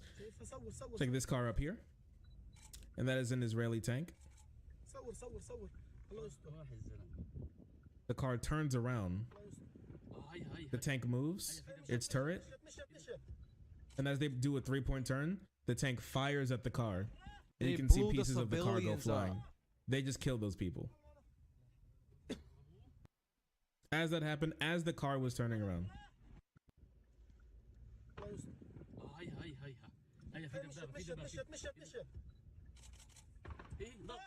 Blowing the car right off the road. And so that's what's going on in their ground invasion at the moment. Once again, just so you know, precise attack. It's definitely precision. And this is actually up here. It's definitely precision. And that is an Israeli tank. The car turns around.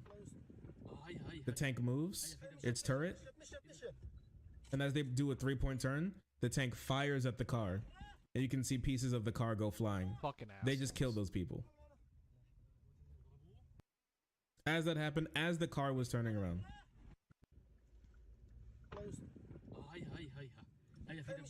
You guys see what's going on over there?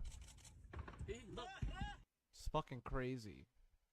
And then I'll cover this one part. Really want to talk about really quick, okay? And it's this. Take a look at this. So this is Israel at the UN today. Today this happened, okay? This is very recent news, a couple hours ago. Today, after innocent Jewish babies were burned alive, this council is still silent. Some member states have learned nothing in the past 80 years. Some of you have forgotten why this body was established. So I will remind you, from this day on, This body was each established to time protect you Jews look no at matter me, what. No. you will Get the fuck outta remember here. what staying silent Jewish government. in the face of You're evil not the same as Jewish means. Just like my grandparents and the grandparents of millions of Look, Jews, watch this. from now on, Watch this. my team and I will wear yellow stars. I'm not joking with you. They're saying for the rest of the time that they have, the entire UN delegation are going to pull them out of their pockets and off of their desk and put on fake stars of David that have never again on them. Are you kidding me? I mean, it's very poignant because they're fake Stars of David that they put on there themselves. Mozambique, it's like, what the fuck? At least in that case, it really makes some sense. Mozambique, look at the Mozambique representative. Like, what the fuck? Like, that is pretty yo. true. I can't lie. Mozambique is like, damn. Yo, chill out. You really are on some bullshit right now. Huh? Disgusting. It is crazy, right? And here's the big thing is that all right. That was fucking funny. Well, thank you guys for watching the stream. I think that's all I had to cover. Remember, let me show you guys the list of war crimes that we have found during this live stream. Can I get a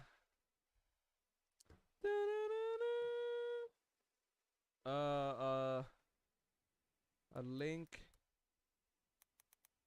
Zelda found. Let's check the war crime list that we have.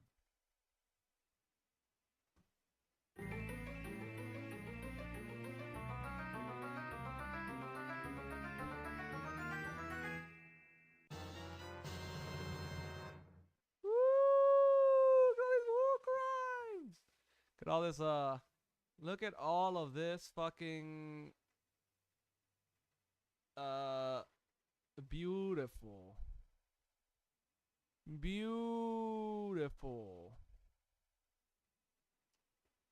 war crimes and shit. Look, we got a bunch of laws, more laws, some facts up in here, more laws, facts, laws and facts and facts and laws and laws and facts and facts and laws and more facts and laws. And I'm gonna fucking show you, liberals. You're gonna lose at the end of the day. Humanity's gonna team up with us. You guys are fucking evil. But anyways, thank you guys for watching, and I hope you guys have a fantastic day. Let's end with this. I will stream in a bit. I will stream a video game.